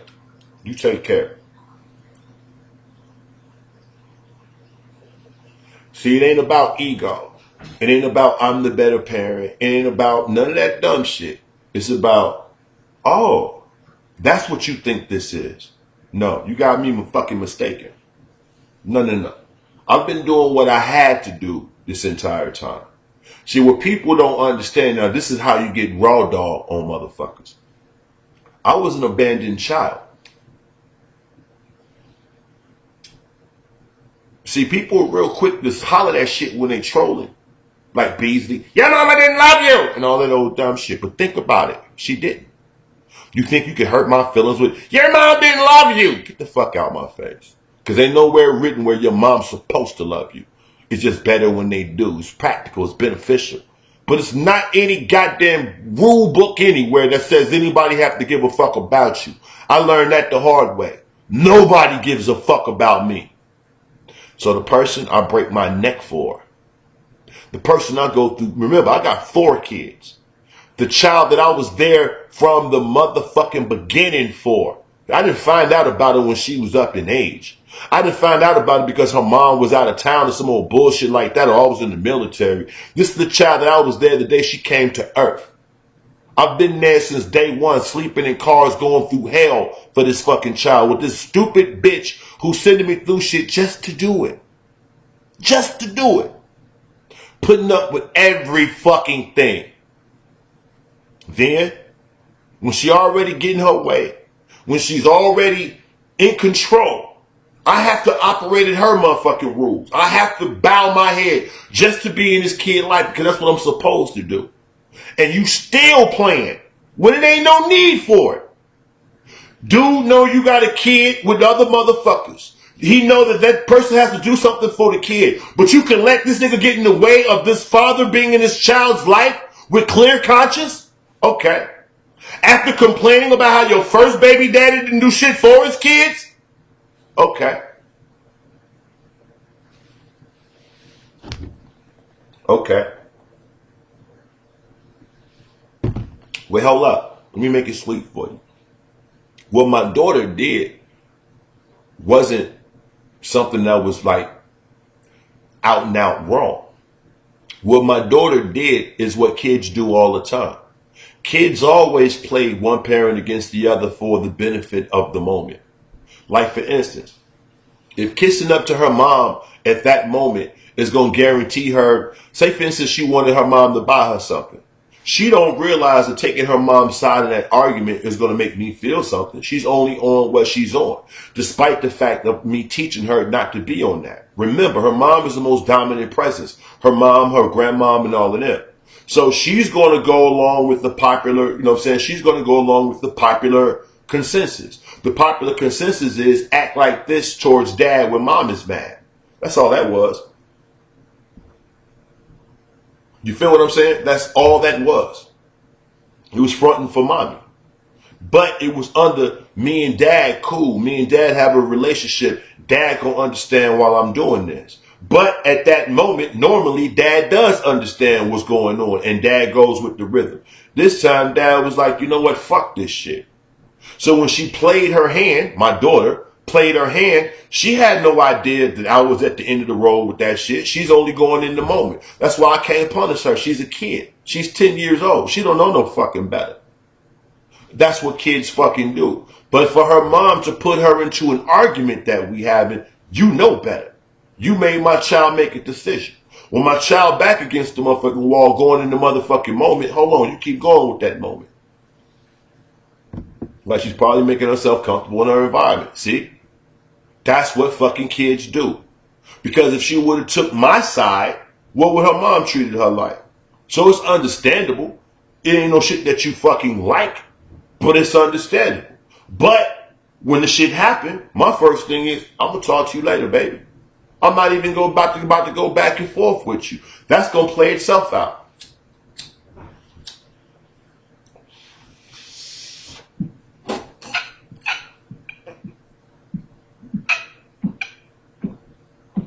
Now,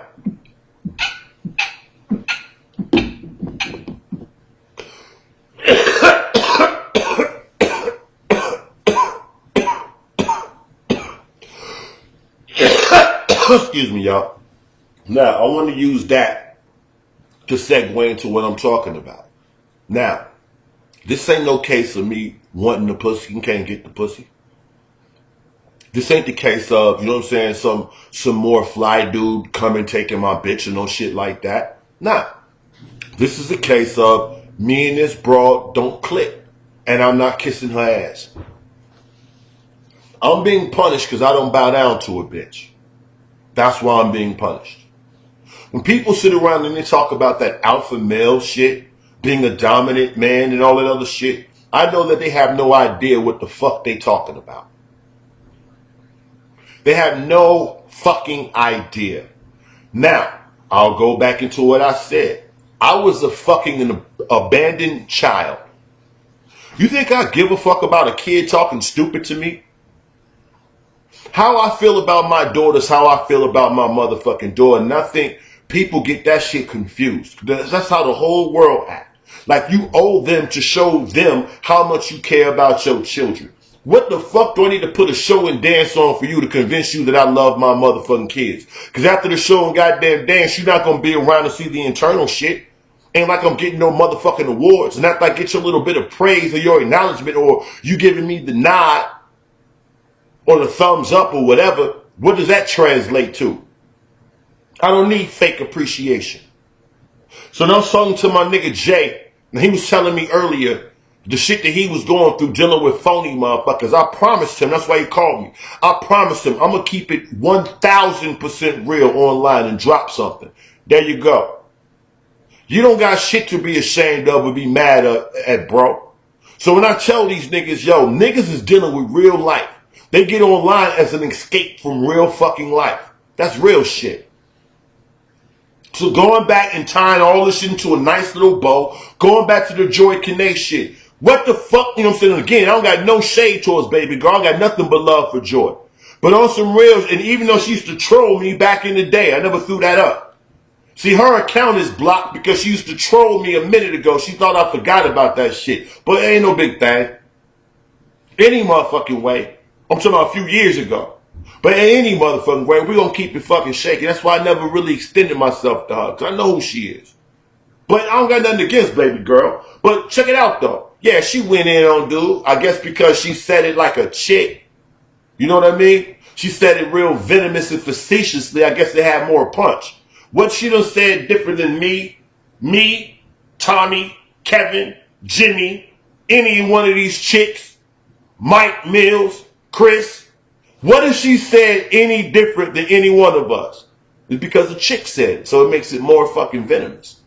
It makes it more this, it makes it more that. Hold the fuck on, right? How many times has she already burned dude down? How many times can you re-burn the same tree?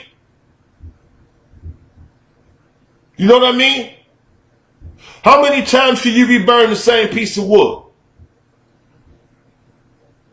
So I don't understand why it's a big fucking deal because she's saying the same thing that she done said before. Everybody else done said before and it still don't mean shit. We're not inspiring this nigga to do shit. So ultimately, what are we talking about? It ain't changing nothing. We're not going to shame him into a higher position in life. We're not going to shame him into doing nothing. What's the point? Just like with boxing this nigga, right? I got in my mind, I'm trying to fuck this nigga up, you know what I'm saying, in the third week of fucking April. How much goddamn fucking up can I do if this nigga is sitting online, one, bragging about how he gonna hide, and number two, being a goddamn punk? Why the fuck would I continue trying to pursue something when he's showing all the goddamn traits of a nigga who gonna tell? I don't get that shit. And then the crazy part about it, right? I ain't never sat online and acted like my life was perfect. If anything, I tell people how fucked up my life is. That's why they got so much shit to say. But I don't give a fuck, you know?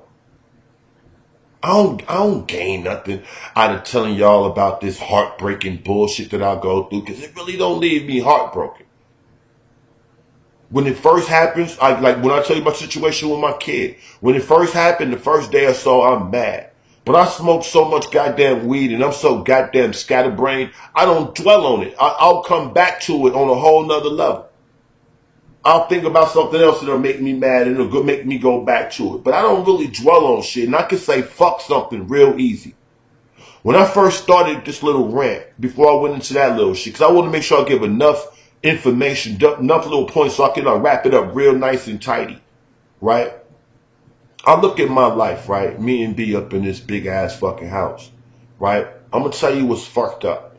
I bought a puppy so my child can have, you know what I'm saying, that whole little companion when she's here because we grown and we work a lot. There's some kids in the neighborhood, and it's a diverse neighborhood, Mexicans, whites, you know, whatever, right? But they not always outside, and I ain't the type of person to send my kid to nobody else's crib.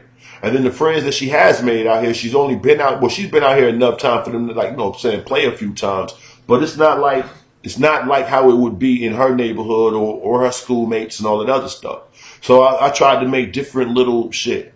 I got a whole bedroom for baby girl that she's seen a limited amount of times. When you think of bedroom, you think of somebody in it constantly.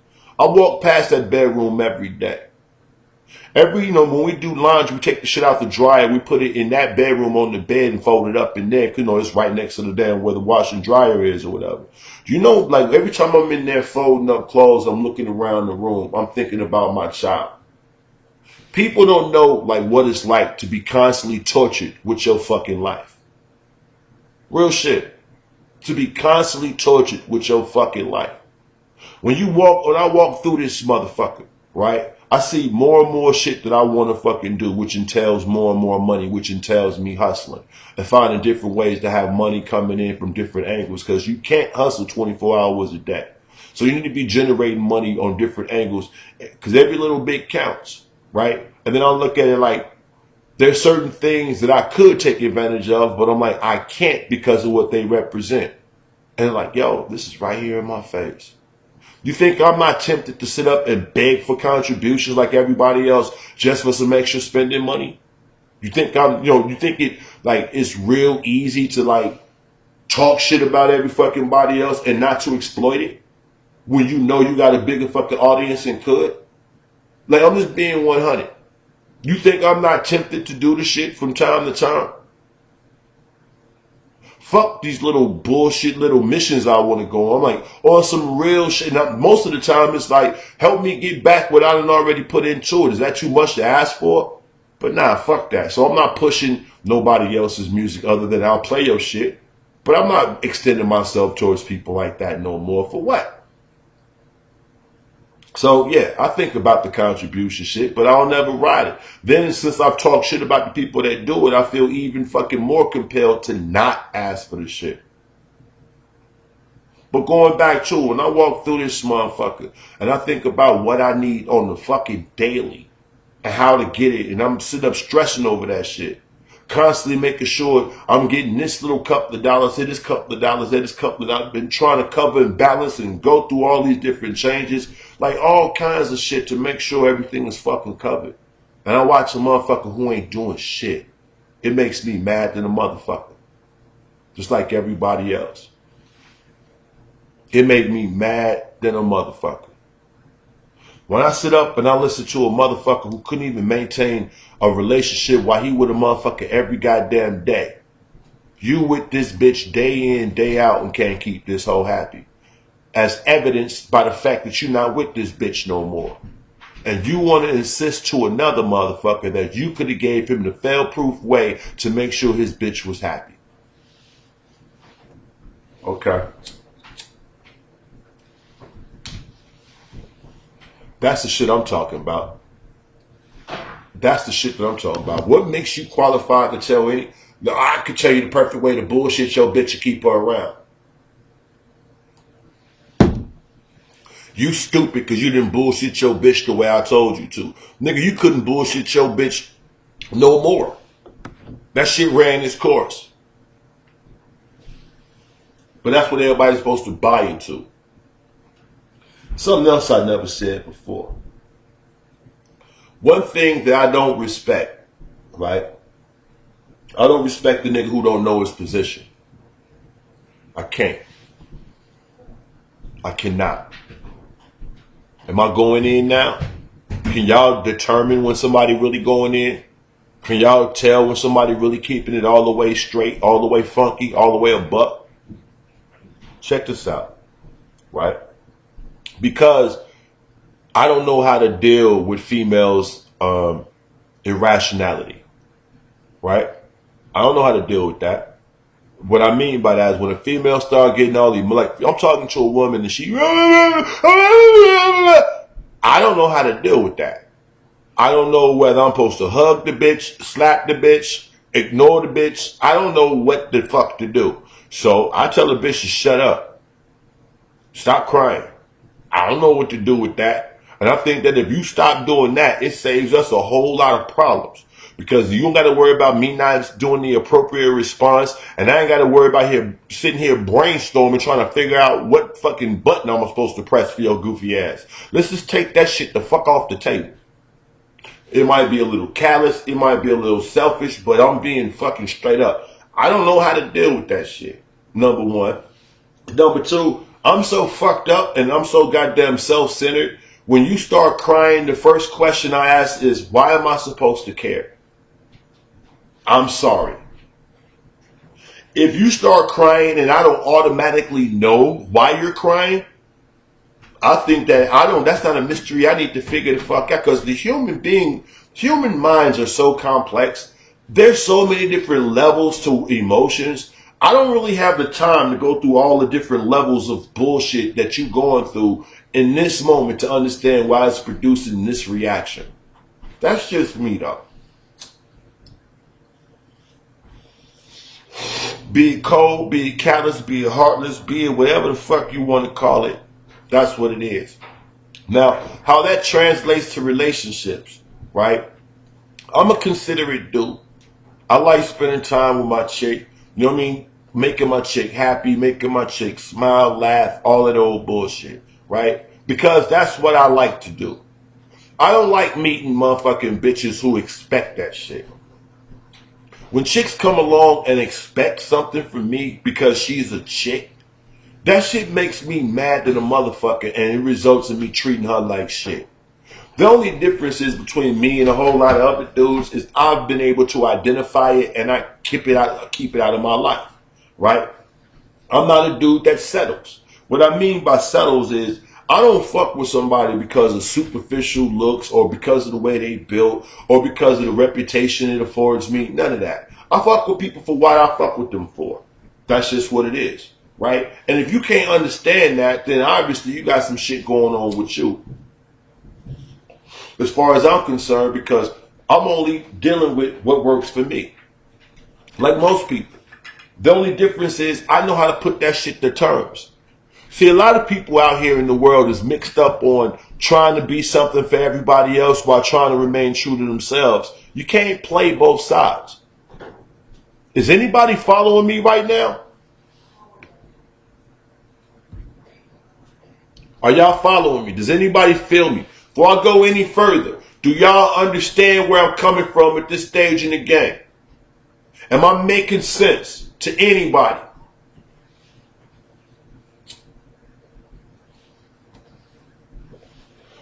Might have me another dab. That's what I'm going to do while I wait for some responses.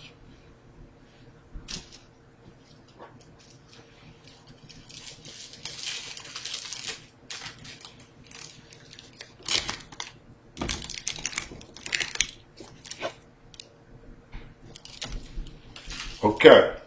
We appreciate you. Enough for you. Already Milan, Leonard, Chef Boy. My nigga Uncle Fair Play.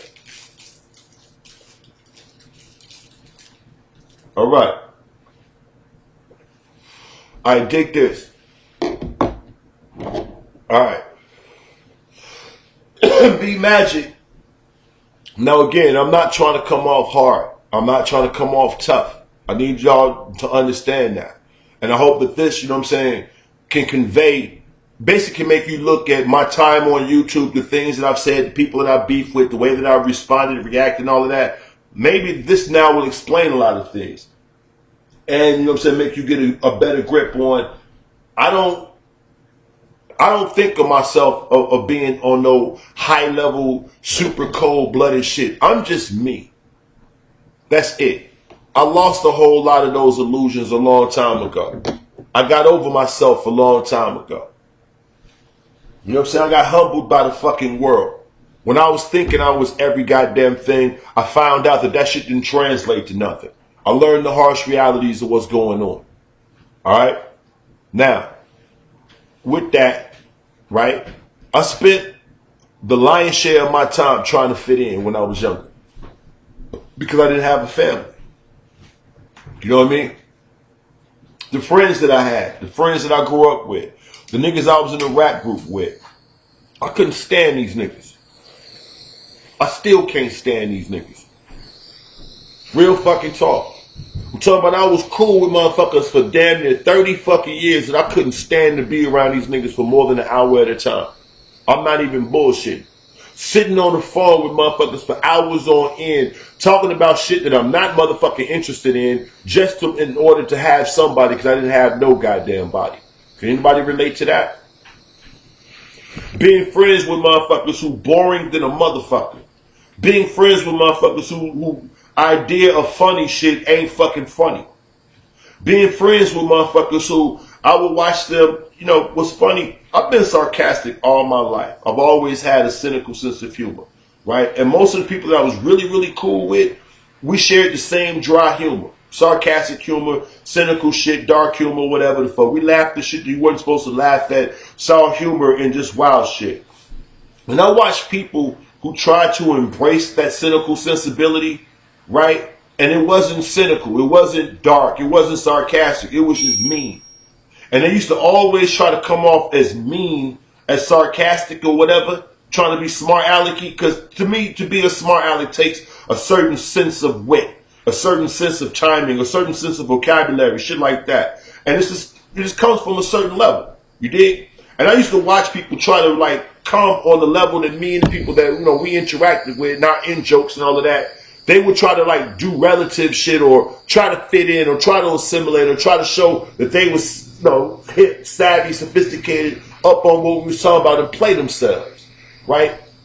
Well, I knew motherfuckers that I would be around or whatever the fuck, and I'm like, I would sit around them insulting them constantly, and they would never catch it. I will be sitting up insulting these motherfuckers while they're insulting me, and they're focused on their insult and don't even realize I led them into it. And it got really fucking tiring. Hold on, I'm dabbing up.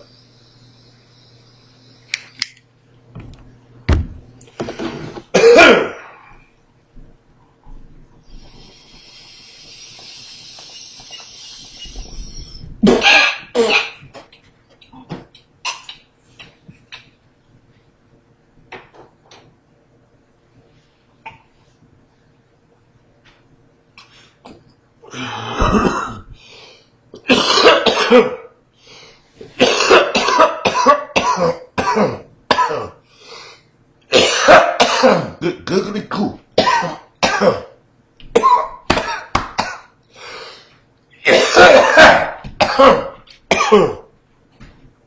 Oh shit. Okay. Shit, right before I almost passed out just then. Matter of fact, fuck it. I swear to God, I almost just blacked out and shit. Set that shit down for a minute. Oh shit. Alright. So, I would sit around these people.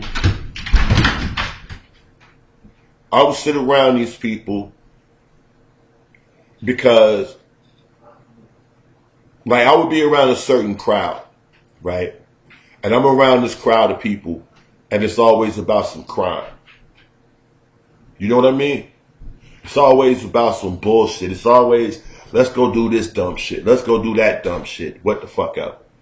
And you get tired of that shit. You know what I'm saying? You get sick of that stupid ass just, damn nigga, why the fuck you want to go do that dumb shit? You know what I mean? Then there was another crowd that was like all about fronting on niggas and stunting on niggas and shining on niggas and getting the most attention when, you know, we went to gatherings and shit like that, you know? And I ain't no real attention starved dude. And you out with motherfuckers, nigga, let's ride in this car. And we don't have to take your car, let's take this car. What makes your car better than mine? Because my car got all these things on it. And that don't mean shit, because when I'm ready to go, I still got to wait for you to get back to my car. Fuck that. It's not about that. It's about transportation for me. It's not about all this bullshit. But with these niggas, it's all about making an interest. We can't be the first motherfuckers there. We got to come at a certain time. We got to do this and do that. And then the bullshit they doing to wait till this time is just like, come on, let's just go. You know what I mean? And it's that shit. You know what I mean? Then you got the motherfucking niggas, these cats. They don't go nowhere. All they do is hang around each other. That's it. All they do is hang the fuck around each other. And they all related. So they got reason to hang around each other. But they hang around each other and hate on each other and talk shit to each other and front on each other. And why the fuck do you want to come around that? And then you come around these motherfuckers, and there's a group of motherfuckers who all like LA. They not living in their mom's basement, but they one step away from that. They all living fucked up. Everybody's life is fucked up. And they all sitting there talking shit about each other. And then you walk into the room and you doing better than everybody in the motherfucking room. But they all looking down on you for how you was when you was 17. Remember your mom was alcoholic? Remember you was homeless? But I ain't homeless now. And fuck my mama. So you just think you the shit cause I think I'm the shit cause you think I was going to be that same motherfucker that I used to be, and I'm not that no more. Real shit. Did y'all know that a couple of the people that troll me are the people I'm talking about?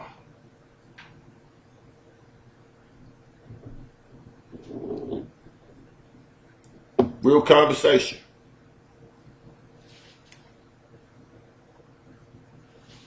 They come in and they'll say some shit like Lily. I know it's other motherfuckers from the internet, but when it's people from my private life, I know who it is because they'll type certain shit. They'll type certain shit. Like the first time somebody called me Stylz on here, right? I had never told people that my partners called me Stylz. So when that nigga typed that shit, I knew exactly who it was. at the moment they typed it. I had another person come in and troll me, and they referred to something that only me and them would know about. They took for granted that I made a video talking about it, and I hadn't. That's how I knew another motherfucker trolled me. Another bitch, check it out, somebody from the show, right, who made a big-ass gesture towards me one time, right? This bitch been trolling me for more than a fucking year and don't think I know. And because I never acknowledged her, I never said nothing, this bitch had to call me. Hey, and I didn't answer. Hey, yeah, I want to talk to you. I want to ask you some questions. So I waited, heard the message, waited till my birthday and called back. Left a message. Motherfucker ain't called me back.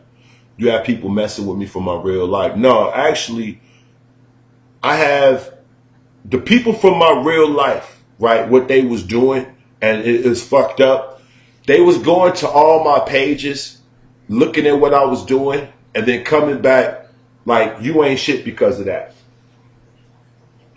Like, it may sound crazy, but it's like the people that I know that's hating on me, right? What they're hating on is the shit that I've done.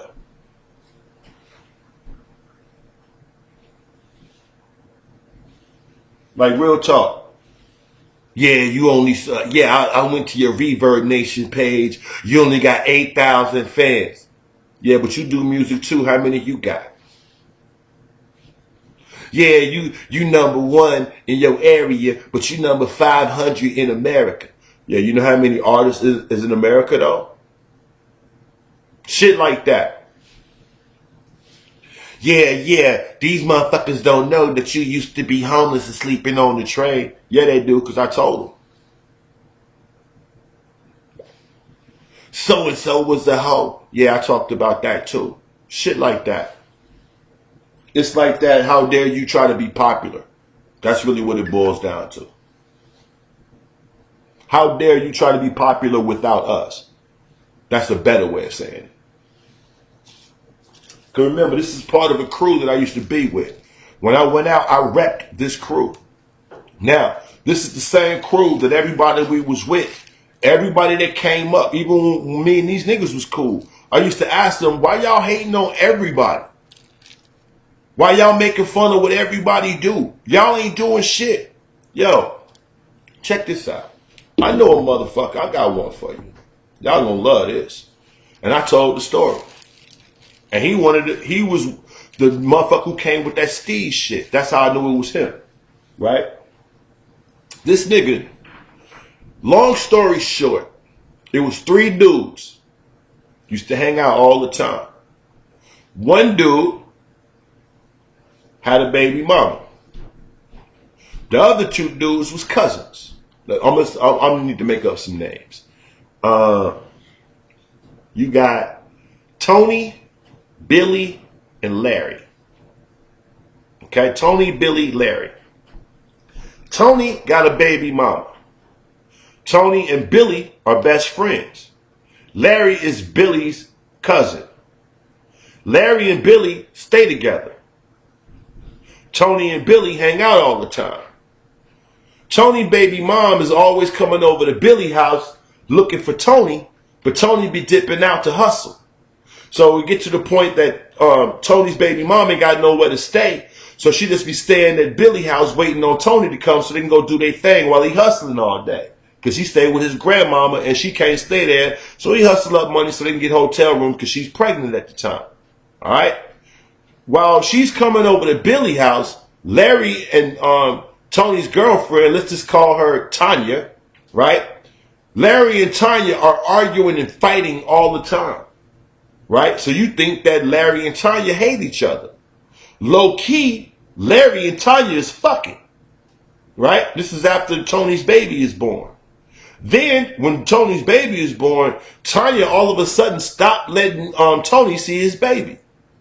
They start getting into it or whatever, but the more she's getting into it with Tony, the more she's hanging over at Billy's house. Right? Her and Tony go ahead and break up. Find out that Larry been fucking this bitch the entire time. While Larry's fucking with Tanya, Tanya's keeping Tony's kid away, and Larry won't say, let him see his kid. She's keeping the kid away because now she's fucking with Larry. Right? Now, Larry get the bitch pregnant. When Larry gets the bitch pregnant, remind you, this is somebody he was tight with. When Larry gets the bitch pregnant, well, his mom and dad are preachers. Well, he has to do the right thing. So before he tells them that she's pregnant, he go ahead and propose to the bitch and start setting up a wedding. Larry's parents don't like this bitch. Never liked the bitch. But now they get married. So they get motherfucking married. She has Larry's fucking kid. Right? Now, Tony is still hanging around Billy, who's Larry's cousin, who ain't never left the mix. They still best friends. So now Billy's cousin is having a kid with his best friend's baby mama. So he's in the middle. So of course that drives a wedge between Tony and Billy, right? Not because they have a problem with each other, because Tony not gonna put that shit on Billy, right? Well, Larry, who's now married to Tanya now, right? They have 2 kids now. So it's 3 kids in the mix. Then they have a 3rd kid. So now it's 4 kids in the mix, right? Well, now Larry decides he's going to start cheating on Tanya. After they buy a house, mother and father bought him a car. They just got a new fucking house. Everything is going awesome. He just started working at United Airlines. She's doing whatever. They're getting their guap, house is straight, kids is straight, everything is straight. Now, this lame nigga finds out how how women find married men attractive. Up to this point, he wasn't getting no pussy all like that. Now he's married, bitches throwing pussy left and right. Well, he goes and he fucks around on this dirty bitch, and the first thing she did, divorce. She divorced him and kicked him out the house, kept the new car, fuck you. Now, he's back at Billy's crib.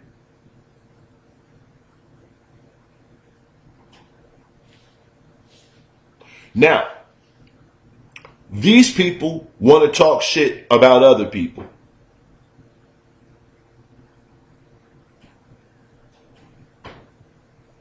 Those are the type of people that talk shit. That's the shit that I'm talking about. Niggas who sit up and do dumb shit, and then you ask the motherfucker, I'm talking about some real man, why you do that shit? The nigga's reason, I've talked about this before. The nigga's reasoning was, I give her 75% of my money and 50% of my time. She shouldn't have a problem if I do something to have somebody on the side. And other niggas was agreeing with that shit. Meanwhile, after they sit around and had this nigga, you know what I'm saying, dick measuring contest and powwow, everybody going home to their bitch. This nigga standing home with his cousin.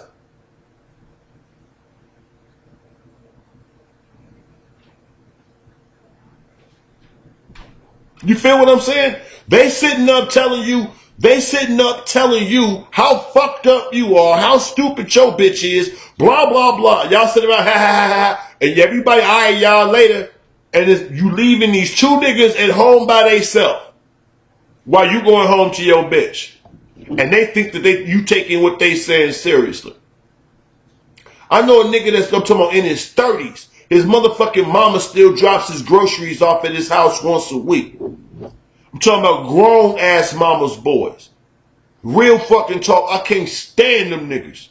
And I'm not, it's a nigga in that little something. I know a few niggas who grown ass mamas. I know a nigga that's my age, 46 years old, will not cook for himself. Be on some mommy, what you make me for dinner shit.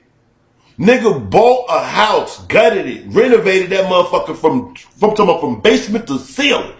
Renovated this whole dope ass little gray stone building. Gutted this bitch, completely redid the whole shit fresh to the motherfucker, right? First thing he did was move his mama in. First thing before he bought himself proper fucking furniture, before he bought himself a lamp, he moved his mama in. I'm like, you dependent bitch. Real motherfucking conversation. Not to take care of her. I'm talking about his mom is making ugly money. ugly, mom. I'm talking about his mom is clearing damn near, I'm talking about 6 figures damn near. Getting ugly money. And they don't have no good relationship. First thing he did was move her in. And I'm like, man, that's wild as hell. And not because he's doing some old honorable son shit. He want his mama there. This shit crazy as hell. I know a bunch of niggas that suck like that. I know, I know a nigga, right? This nigga, how old is this nigga? Because he's older than me. So I'm 40. This nigga 49 years old, right? I guarantee you, this nigga's jumping between his ex-wife house, his bitch house, and his mama's house. That's his 3 residences in a circular fashion. Baby mama's house, ex-wife house, mom's crib. Wait, a bitch that he's fucking with, they basically was another nigga's throwaway. I told this story too.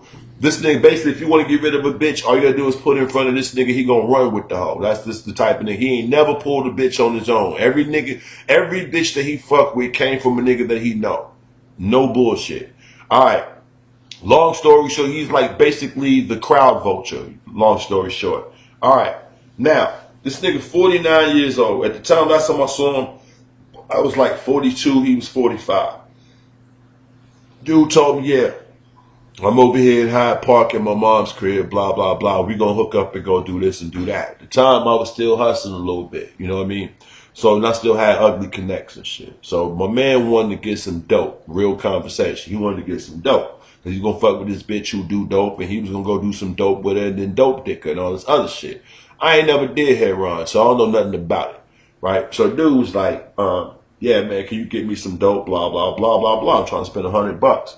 So I'm like, yeah, I could probably make a couple calls or whatever the fuck, have a conversation, but I don't, you know what I'm saying? I don't fuck with it like that. I don't, you know what I'm saying? I don't know nothing about it all like that. I ain't never hustled it. I ain't never dealt it. I know motherfuckers who got that shit or whatever the fuck. What you need some dope for? So he tell me a little breakdown or whatever. And I'm like, yeah, whatever, man. I don't really give a fuck and I don't judge. So I'm like, all right, man, I'm on what I'm on. So as I'm on route to this nigga's crib, he at his mom's crib. Again, I say. And this nigga was like, hey, man, I'm about to go ahead and make me something to eat and I'll be ready to go. And I'm like 5 minutes away when I call him. And I'm like, all right. And then he starts telling me what he gonna make. He like, yeah, you know what I'm saying? It's gonna take me about 10 minutes or whatever. You know what I'm saying? I'm gonna go ahead and microwave this fucking baked potato and shit and broil the steak. It's already, you know what I'm saying, been sitting out, so it ain't gonna take that long. So I'm like, all right. And he's like, yeah, you know what I mean? I can't just get out there or whatever, you know what I'm saying? I'm about to have me a quick. He's basically bragging on the fact he's about to have a quick meal, and this quick meal is steak and potato. I'm having steak and a baked potato. So I'm like, how much did the steak cost? This is something you want to talk about, so all right, how much did the steak cost? Oh man, my mom got a whole bunch of steaks. I didn't buy this.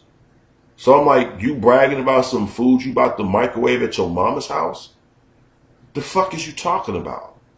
You doing that? You can't even buy a meal, but you about to spend $100 to go get some dope, to go over here, to go dick this bitch down, to manipulate her later.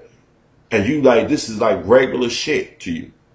Anyway, long story short, when I got to his crib, my man started breaking down how his life was just a series of different like little maneuvers that he was doing to facilitate getting high, fucking with bitches. And basically, I'm going to go over here because at so-and-so time because she said she was making dinner. Then I'm going over here to do blase blah. I'm going to crash over here because tomorrow I need to go so-and-so and it's closer to be here.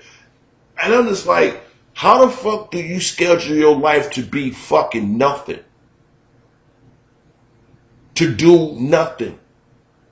And I know a bunch of motherfuckers like that. And I'm like, every time I sit back and I see these other dudes online showing me like variations of shit that I'm already familiar with, I'm like, I don't think people understand why I get so goddamn disgusted. That's why I stay to myself. That's why I don't go around motherfuckers. I get sick of fronting ass niggas. I get sick of going around niggas who get mad because you don't go along with they lie. I don't like going around niggas who on some bullshit and then you're fucked up because you call them out on it. Or they on some bullshit, they expect your fucking silence because you won't be silent, or because you'll point it out, then they feel violated. How come you don't feel like you violated me by expecting me to go along with this bullshit off top? That's how I feel about every motherfucking thing. When these niggas come and they talk about shit like self-roast, I'm like, what the fuck are you talking about? When you say that self-roast shit, you're implying there's something for me to be ashamed of. What are you talking about? Oh, you on that nigga shit of hide your life.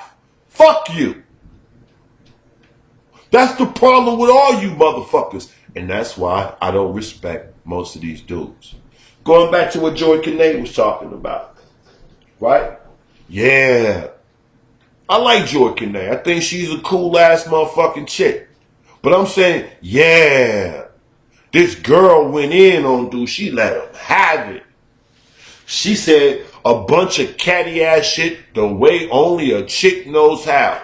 So how the fuck are we giving her extra props for that? She's saying shit a whole bunch of dudes have said multiple motherfucking times. Is what she said that much more powerful? Or is we still kicking a dead goddamn horse? Think about everybody that sits over there. Again, I'm not trying to turn nobody from nobody. Listen to what the fuck you listen to. Right? The support of a person include, I'm going to ridicule whoever you have a problem with. That's what I'm talking about. Cool. You rock with RGR. You rock with the King of Trolls. You rock with Soto Nation. You rock with whoever the fuck you bust stop. You rock with whatever the fuck you rock with. Cool. Rock there. Why the fuck you gotta go tell anybody else like you in a goddamn YouTube gang? Then when you go announce, I'm part of this collective over here, what does that translate to? Like, what does that really translate to? What does it equal? So fucking what? I'm a supporter of a motherfucker that hates his own race. I'm a supporter of a whole bunch of boring motherfuckers. I'm a supporter of a goddamn freeloading, goddamn living in his mama's basement ass nigga.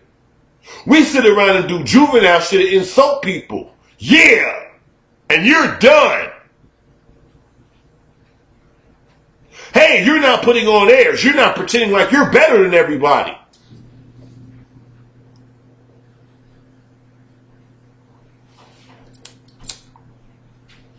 See, I ain't shook a nigga hand in those 6 years saying my name to someone and being friends after I roll with my girl home. Yeah, I respect that.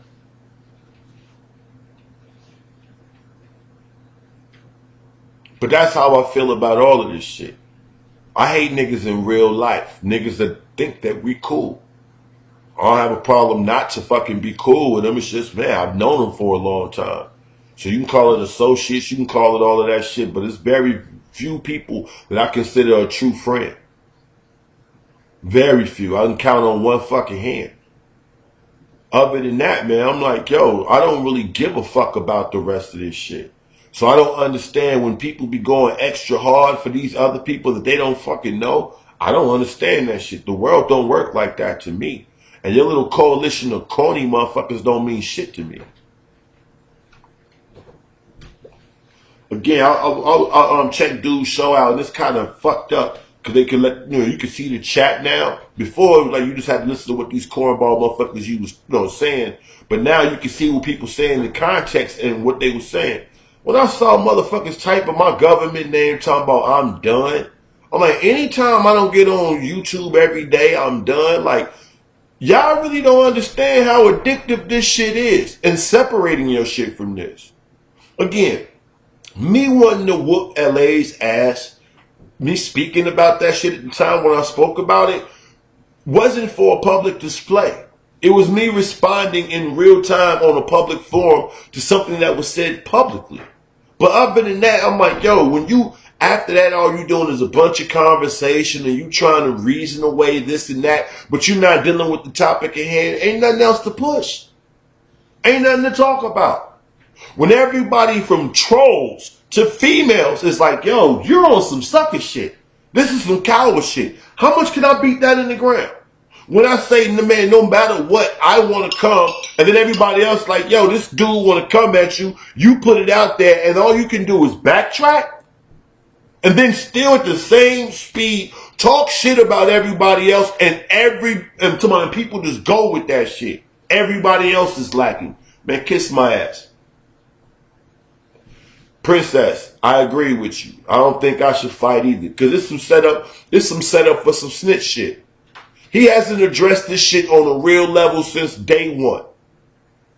He has not addressed it on a real level since day one. So I'm like, now it's just like, just a matter of goddamn time for the fucking crowd completely turn on you. And that's just how the fuck they do. They sit back and they hold shit and then they go on it.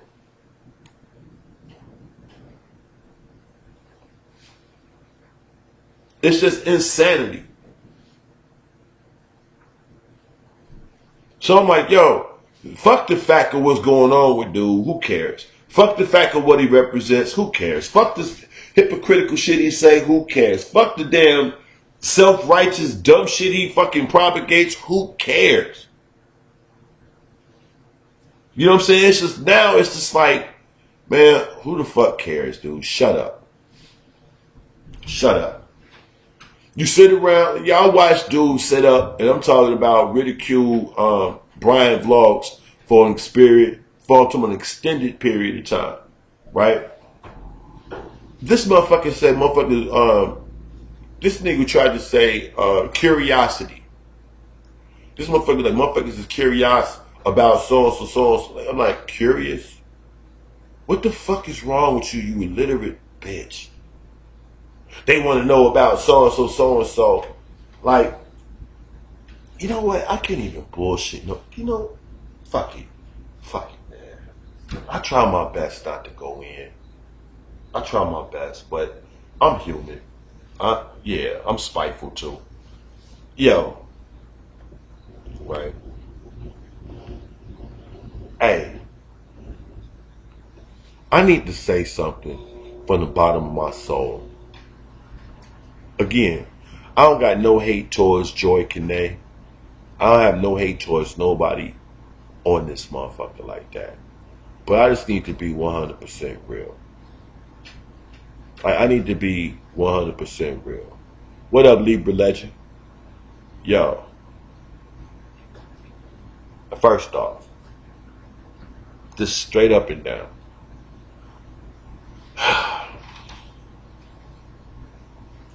I really don't like talking like this, but some things just need to be said, right? My man sat up, and what's up, Mom's Basement? My man sat up and said some nonsense about how people was wondering this and that about whoever the fuck it is that he, you know what I'm saying, is involved with. This is the first point, right? People was wondering this and people was wondering that and all of this. I need to be 100 because I think that a lot of times we speak on these shows and broadcasts and we don't put things in the proper context. So I want to make sure that I'm understood from the very, very, very beginning to the end of what I'm saying, starting right now. Okay. Realistically and honestly, no one would be aware of anybody that you was fucking with if you didn't come online and announce to everybody that you was fucking with them. That's the first thing. Nobody would give a fuck. Outside of anybody who was interested in fucking with you, there is no reason for nobody else to be curious about who the fuck you're interacting with. You're not that interested. You don't have that energy or that magnetism that suggests that any dude wants to be you, be like you, emulate anything like you, or relate to women the way you do. All one has to do is listen to your conversation and how you articulate your thoughts. You're very one-dimensional and one-track minded at best. So, when you make the announcement that people are curious as to not only the state of the relationship that you're in, but also the persona of the individual that you dating. Don't nobody give a fuck. Truly. Truly. If anybody question, it's because people talk about whatever information is relative and on the table. If you hadn't talked about who you were dating, who you were interested in, and who paid no fucking attention to you, then it wouldn't be a question to ask. Just being fucking honest. Number two, when you get online and you start speaking from this state of mind, like, well, people are wondering what's going on with me and L, and if L's a real person, and blah, blah, blah. Why are you acting like you're a celebrity? And like there's this throng of goddamn broken-hearted female fans that's wondering your motherfucking, your marital status. Are you eligible? Are you available? Nigga, what? What? Now, to answer that question of whether the fuck you available, all that woman has to do is say, I want to give some pussy to someone. Do you want some, LA? And the answer to that question is a resounding yes, all the time. It doesn't matter what you look like. It doesn't matter what you built like. It doesn't matter what your reputation is. Okay? You've got pussy, he's taken. Okay? That nigga don't turn down shit but his collar. That's it. That's understood. Okay? Now, I don't understand how when you over 40, I'm talking about from the moment you're 40 and beyond, when you're 40 years old and sex and the conquest of new pussy and all of that is still first and foremost in your mind, when you can see that you need to be focusing on different things like stability. Even if mama dies, if the house is paid for, you still gonna have to pay property tax and insurance on the motherfucker. So it will behoove you to start getting some fucking money. You don't know if mom's is overextended, if she's, you know what I'm saying, behind or anything like that. So God forbid something terrible happens or whatever and you have to assume the reins. Yeah, bro. It's fucked up playing catch up. Learning from a dude who's already doing it. This is real life conversation right here. Talking about you and your relationships and your, and your breakup and all of that. It's just something easy to attack. Don't nobody give a fuck. Michelle was a prize to you. And that ain't no shade to Michelle. I don't know that woman. I don't know what kind of woman she was, how she makes eggs, none of that shit. I don't fucking know if she rolls your socks up and make them into the cool little balls, or whether she just loops the top, or whether she just put them in pairs. Maybe she don't do that she don't pair up socks. Maybe she don't make socks. Maybe, Michelle didn't make eggs. Maybe Michelle didn't clean up. Who the fuck knows? But whatever the fuck you thought she was a prize for, only you think it. And that's all that should matter. Give me 1 second.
Alright.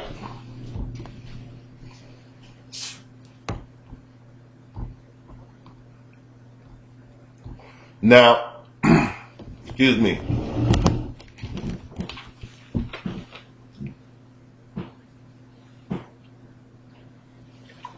I do apologize. I had to clear my throat.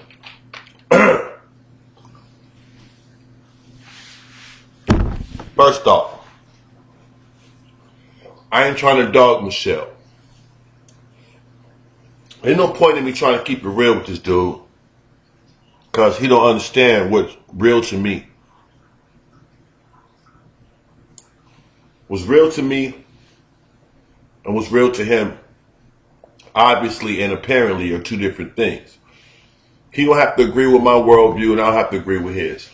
But at the end of the day, I don't give a fuck about nobody. I don't mean nobody generally. I'm talking about with this cat. I don't care about nobody in your life. Whether they're in your life, out your life, how they came in, how they left, none of that. It's just shit to talk about. Now, I didn't make that. That's from K Cool. MBM Wasters. Yeah, I love that track. I think I'm going to make that my official break. He made the official opening track, and then I believe I want to use that as the break. I'm supposed to be writing something to it, but I just dig that shit too much. But yeah, that's for my man MBM Wasters. I call him K Cool. That was his name on my original show.